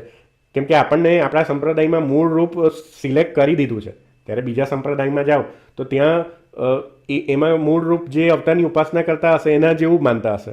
પણ આપણા સંપ્રદાયમાં ભગવાનનું મૂળ રૂપ મહારાજે અનુભવથી સિદ્ધ કર્યું છે કે એ મૂળ રૂપ કેવું છે કે નવીન મેઘ સમાન શ્યામ વર્ણ છે, દ્વિભુજ મુરલીધર છે, મોરપીંછ મુગટ ધારણ કરેલો છે, પિતાંબર ધારણ કરેલું છે. એટલે શ્રી કૃષ્ણ રૂપ જ છે મૂળ રૂપ. અને પછી આમાંય લોકો ભેદ કરતા હોય છે કે એ તો અક્ષરધામમાં રહેલા શ્રી કૃષ્ણ કીધા, પણ જ્યારે મનુષ્યકારે દેવકીનંદન કીધા હતા એની વાત નહીં કરી તો એનું ખંડન થઈ જાય. તો અહીંયા સિદ્ધાંત શું થયો કે એ જ શ્રી કૃષ્ણ ભગવાન કૃષ્ણ અવતાર તરીકે આવ્યા. તો આ સત્સંગી જીવન જે પ્રકરણ 3 ને અધ્યાય 29 છે અહીંયા જે નીચે મેં લખ્યું છે એમાં મહારાજે સ્વરૂપ અદ્વૈત આપ્યું કે જે શ્રી કૃષ્ણ ભગવાન હતા દેવકીનંદન વાસુદેવ દેવકી થકી એ બીજા કોઈ નહીં, પણ આ જે પરબ્રહ્મ પરમાત્મા શ્રી કૃષ્ણ એ બેમાં કોઈ ભેદ નહોતો. એમાં તો એમનું રૂપે સરખું હતું. બીજા અવતારોમાં રૂપ અલગ લે પણ સ્વરૂપથી એ જ છે, પણ આમાં તો રૂપે સરખું હતું. એટલે મહારાજે કૃષ્ણ અવતારની શ્રેષ્ઠતા ઘણા વચનામાં કીધું છે. કેમ કે એમાં એમને સમગ્ર ઐશ્વર્યનો પ્રકાશ કર્યો અને રૂપે સરખું રાખેલું કે બે હાથે એ પણ વાંસળી વગાડતા હતા. એટલે એમાં પણ દિવ્ય ભાવ રાખવાનો છે. અને આપણે જ્યારે શ્રીજી મહારાજના અનન્ય આશ્રિત છે તો શ્રીજી મહારાજનું દિવ્ય ભાવ કેવી રીતે રાખવાનો છે કે એ બીજું કોઈ નહીં પણ ગોલોક મધ્ય અક્ષરધામમાં જે શ્રી કૃષ્ણ ભગવાન છે એ જ સાક્ષાત શ્રીજી મહારાજ છે. એવી રીતે દિવ્ય ભાવ રાખવાનો છે. એટલે હવે તમને એવું લાગશે કે મેં આ વાક્ય ખોટું કરી નાખ્યું. આનું મિનિંગ પણ જો તમે સાચી રીતે સમજો તો આ આગળની વસ્તુને ખોટી ના કરાય. કેમ કે આ શ્રીજી મહારાજ નહીં બોલતા, આ ઉપસંવાદ છે. અને મેં જેમ આગળ કીધું કે આમાં બી વચનામૃતમાં પણ છેડછાડ થયેલી છે. જ્યારે કેમ કે 200 વર્ષ થઈ ગયા છે એટલે વચનામૃત ગુજરાતી ભાષામાં છે એટલે એમાં વાક્યો ઉમેરવા ઇઝી છે. એમાં કોઈ અર્થને બદલવો હોય તો થોડા શબ્દો ઉમેરી દો તો અર્થ બદલાઈ જાય છે. પણ એમાંય આપણા જે બધા વિદ્વાનોએ ધ્યાન રાખ્યું છે, પણ જે અનેક મત પંથો થયા એમાં આ શક્યતા છે. તો હવે એને સમજવું હોય તો આપણે આગળ જોયું હતું કે ભાઈ હરિવાક્ય સુધા સિંધુનો રેફરન્સ લેવો પડે, કે આપણે કોઈ હસ્તલિખિત લિપિ હોય તો એનો રેફરન્સ લેવો પડે. તો આપણે એનો એક હું રેફરન્સ બતાવું કે અમારી જોડે હસ્તલિખિત વચનામૃતની આખી કોપી છે. બરાબર, મેં જે આગળ બતાવ્યું કે આવી રીતે લિપિમાં પહેલાં વચનામૃત લખાતા હતા. તો આ જીજીભાઈનો ઉલ્લેખ નિષ્કુળાનંદ સ્વામી રચિત જે ભક્ત ચિંતામણી છે એમાં આવે છે પરચા પ્રકરણમાં. તો એ જીજીભાઈએ લહ્યા તરીકે આ પ્રત લખેલી છે અને કયા સાલની છે? સંવત 1819ના સાલની આ હસ્ત લિખિત પ્રત છે.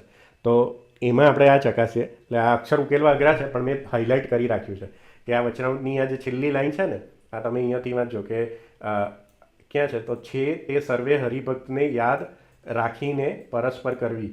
બરાબર, આ વચનામૃત આપણે જે અત્યારે જોયું એનું આપણે છેલ્લો ફકરો જોઈએ છે. અને આગળ કહે છે જ્યારે કોઈ અણસમજણે કરીને ધોખો થઈ જાય તો આ વાત કરીને ચેતાવી દો અને આ નિત્ય પ્રત્યે જરૂર ભૂલશોમાં. હવે એમ કહીને શ્રીજી મહારાજ સર્વ હરિભક્તને જય સ્વામિનારાયણ કહીને હસતા. તો એ અહીંયા જોઈએ કે અહીંયા જો તમે જોશો ને તો આ એ છે એ, એટલે આવી રીતે અ લખાતો હતો. એમ કહીને શ્રીજી મહારાજ સર્વ હરિભક્તને જય સ્વામિનારાયણ કહીને હસતા થકા પોતાના ઉતારે પધાર્યા. પતિ વચનામૃત પૂરું, ઇતિ વચનામૃત 18 અને અહીંયાથી બીજું 19મું વચનામૃત ચાલુ થઈ ગયું. એટલે જે આ લાઈન છે ને આખી શેપક છે, ઉમેરેલી છે. બરાબર, એટલે એ લાઈનને પણ તમે જો વચનામૃત આગળ જે મહારાજે વાત કરી એ અર્થમાં સમજો તો એમાં એને સવડી સમજણ પણ થાય. પણ એમાંથી લોકો અવળી સમજણ કરવા માટે એ વાક્ય પર ભાર આપીને તમને સમજાવે છે. અને એ વાક્ય આવા લોકોએ જ કદાચ ઉમેર્યું લાગે છે કે જે શ્રી કૃષ્ણને નીચા પાડવા કે બીજા અવતારોને નીચા પાડવા કે મહારાજને સર્વોપરી કે અવતારી બતાવવા. બરાબર, એટલે આપણે સમજવાનું છે અવતારી જેવું, પણ આ વસ્તુ ક્લિયર રાખવાનું છે. મહારાજે આ વચનામૃતમાં સિદ્ધાંત શું આપ્યો કે મૂળ રૂપ છોડીને ક્યારેય ભગવાન આવતા નથી. મૂળ રૂપ તો ત્યાં અક્ષરધામમાંથી ભગવાન ખસી જાય તો ત્યાંનું શું થાય? એવી રીતે તો થોડી મૂળ રૂપ જતું રહે. એટલે બધા કે પુરુષોત્તમ નારાયણ પહેલી વાર આવ્યા શ્રીજી મહારાજ તરીકે. તો અહીંયા એ લોયા ચોકથી જ ખંડન થઈ જાય કે પુરુષોત્તમ નારાયણ કે જેને અક્ષરધામના અધિપતિ કહેવાય છે એ ક્યારેય પૃથ્વી પર ત્યાંથી છોડીને આવતા નથી. પણ બીજું એક રૂપ કે જ્યારે જેવું કાર્યનું પ્રયોજન હોય ત્યારે એ જ ભગવાન કોઈ રૂપને ધારણ કરીને આવે છે. કે જેવી રીતે રામ રૂપે આવ્યા હતા, કૃષ્ણ રૂપે આવ્યા હતા, પછી એ જ ભગવાન સહજાનંદ સ્વામી રૂપે આવ્યા. એટલે આપણા મંદિરમાં સહજાનંદ સ્વામીએ કૃષ્ણ ભગવાનનું રૂપ કેમ બધે પધરાવ્યું છે? કેમ કે આ સિદ્ધાંત તમારામાં દ્રઢ કરવા માટે કે તમે ભલે શ્રીજી મહારાજના અનન્ય આશ્રિત છો, તો પણ આપણા નંદ સંતોએ શ્રી કૃષ્ણ શબ્દ ગોલોક મધ્ય અક્ષરધામમાં શ્રી કૃષ્ણ રૂપથી ભગવાનનું કેમ વર્ણન કર્યું છે?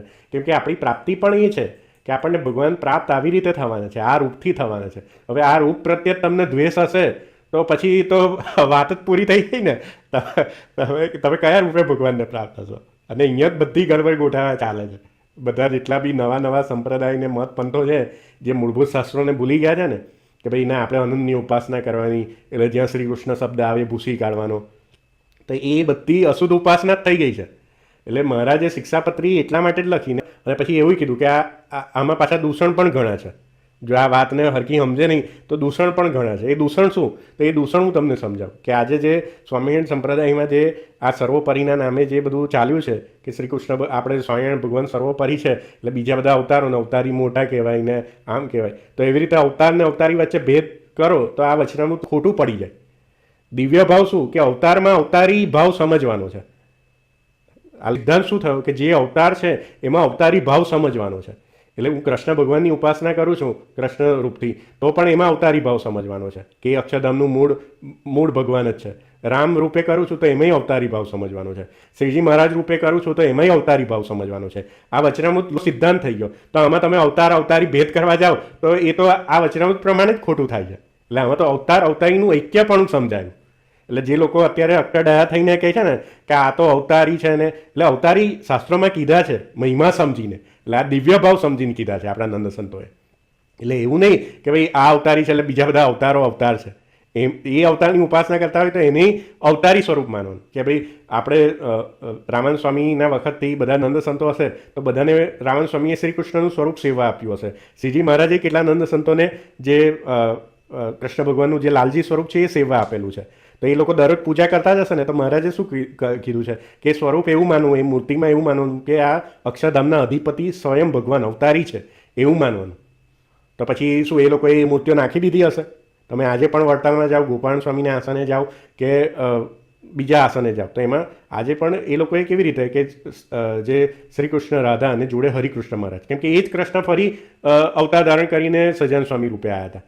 એટલે બંને કૃષ્ણ અવતારની પૂજા એ લોકોએ કરેલી છે. એટલે આપણા ઈષ્ટદેવ શ્રી કૃષ્ણ છે ને શ્રી કૃષ્ણ મહારાજે કેમ નક્કી કર્યા છે? કેમ કે અક્ષરધામના અધિપતિનું રૂપ શ્રી કૃષ્ણ જેવું છે. એટલે મહારાજે શ્રી કૃષ્ણ શબ્દ શિક્ષાપત્રીમાં લીધો છે. કેમ સ્વામિનારાયણ શબ્દ નહીં લીધો? કેમ કે સ્વામિનારાયણનો અર્થ બી એ થાય છે કે સર્વના સ્વામી એવા નારાયણ.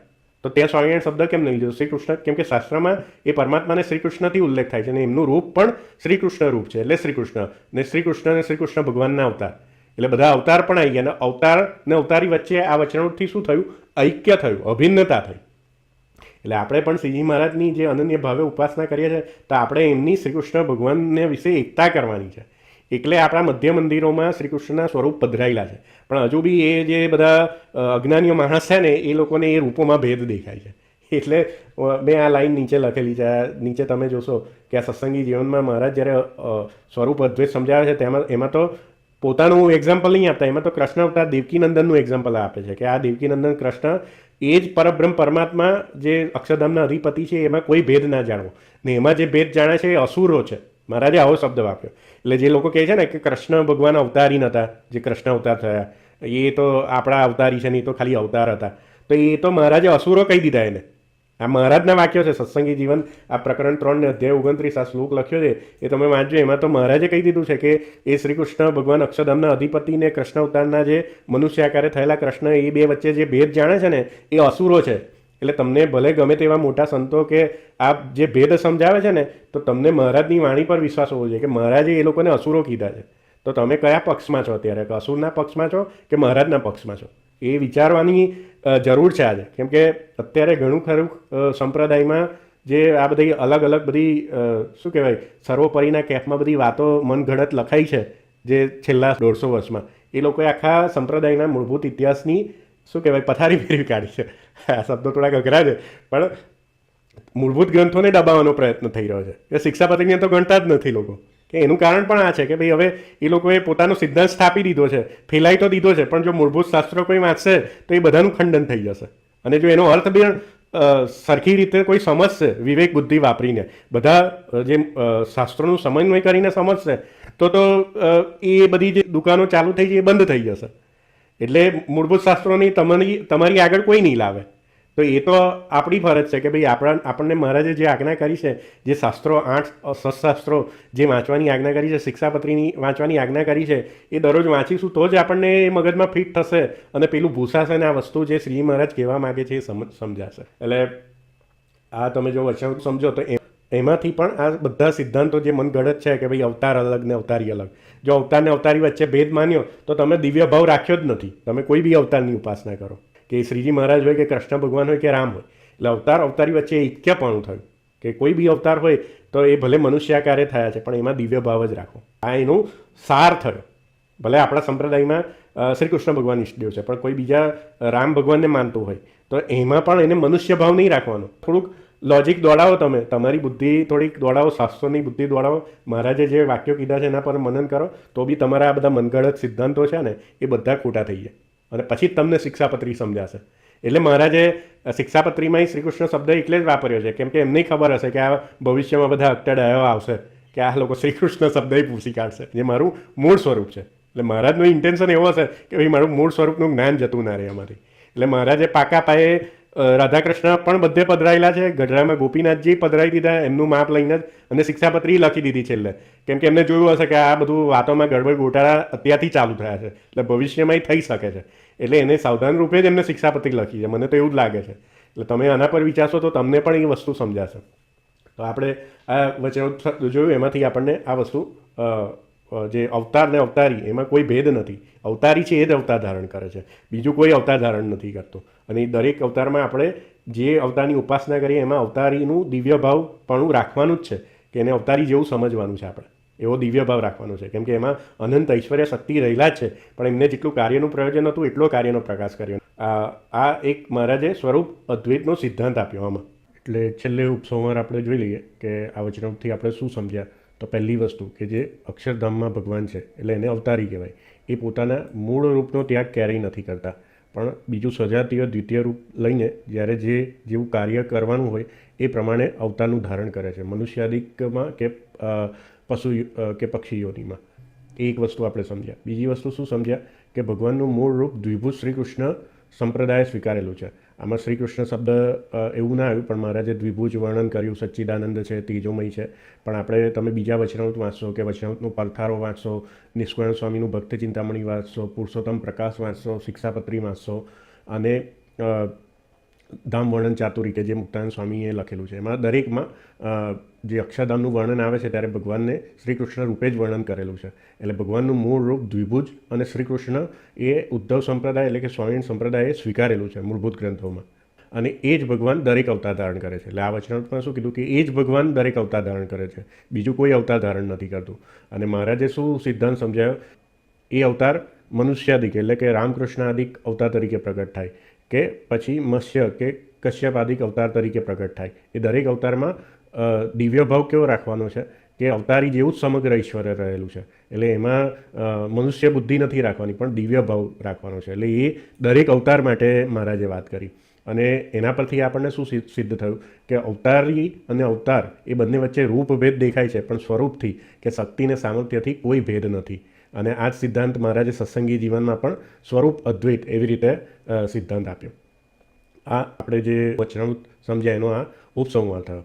અને આપણે આ જે ઉદ્ધવ સંપ્રદાયનો જે મૂળભૂત ઇતિહાસ છે એને પણ આ એક શ્લોકથી સમજીશું તો પણ આપણને આ વાત ક્લિયર સમજી જાય છે. અને આપણે દર વખતે આ મતને રિપીટ કરીએ છીએ કે ઉદ્ધવ સંપ્રદાયનો ઇતિહાસ શું છે કે જ્યારે દ્વાપર યુગમાં જે શ્રી કૃષ્ણ ભગવાન છે, આ શ્રી કૃષ્ણ ભગવાન, અને એ પોતે અંતર્ધ્યાન થવાના હોય છે, તો ઉદ્ધવજીને એ જ્ઞાન આપે છે અને એમને બદ્રિક આશ્રમમાં જવાની આજ્ઞા કરે છે.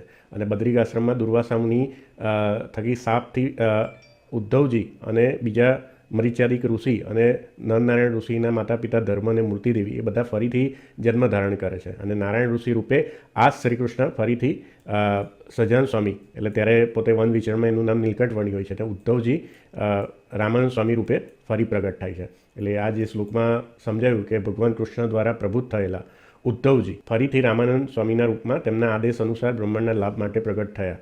અને શ્રી કૃષ્ણ ભગવાન સહજાનંદ સ્વામીના રૂપમાં ફરી પ્રગટ થયા અને તેમને તેમના ગુરુ માન્યા. એટલે સહજાનંદ સ્વામીએ રામાનંદ સ્વામીને ગુરુ બનાવ્યા અને આ ઉદ્ધવ સંપ્રદાયનું ફરીથી પ્રવર્તન કર્યું. એટલે આપણો સંપ્રદાય શું માને છે કે આ સહજાનંદ સ્વામી બીજા કોઈ નહીં પણ એ શ્રી કૃષ્ણ સાક્ષાત છે. તો આજની વિડીયોમાં જેને કોઈ શંકા કે પ્રશ્ન હોય તો તેઓ કમેન્ટ બોક્સમાં જરૂરથી પૂછી શકે છે. હું એને અમારી અનુકૂળતા પ્રમાણે જવાબ આપવાનો પ્રયત્ન કરીશ. તો વિડીયોના અંતમાં આ વિડીયો બનાવવાનું જે મારું કર્મ છે એને હું મારા ઈષ્ટદેવ કે જે ક્ષર અને અક્ષરથી પર એવા જે શ્રી કૃષ્ણ ભગવાન એમના ચરણોમાં અર્પણ કરું છું. સૌને જય સ્વામિનારાયણ.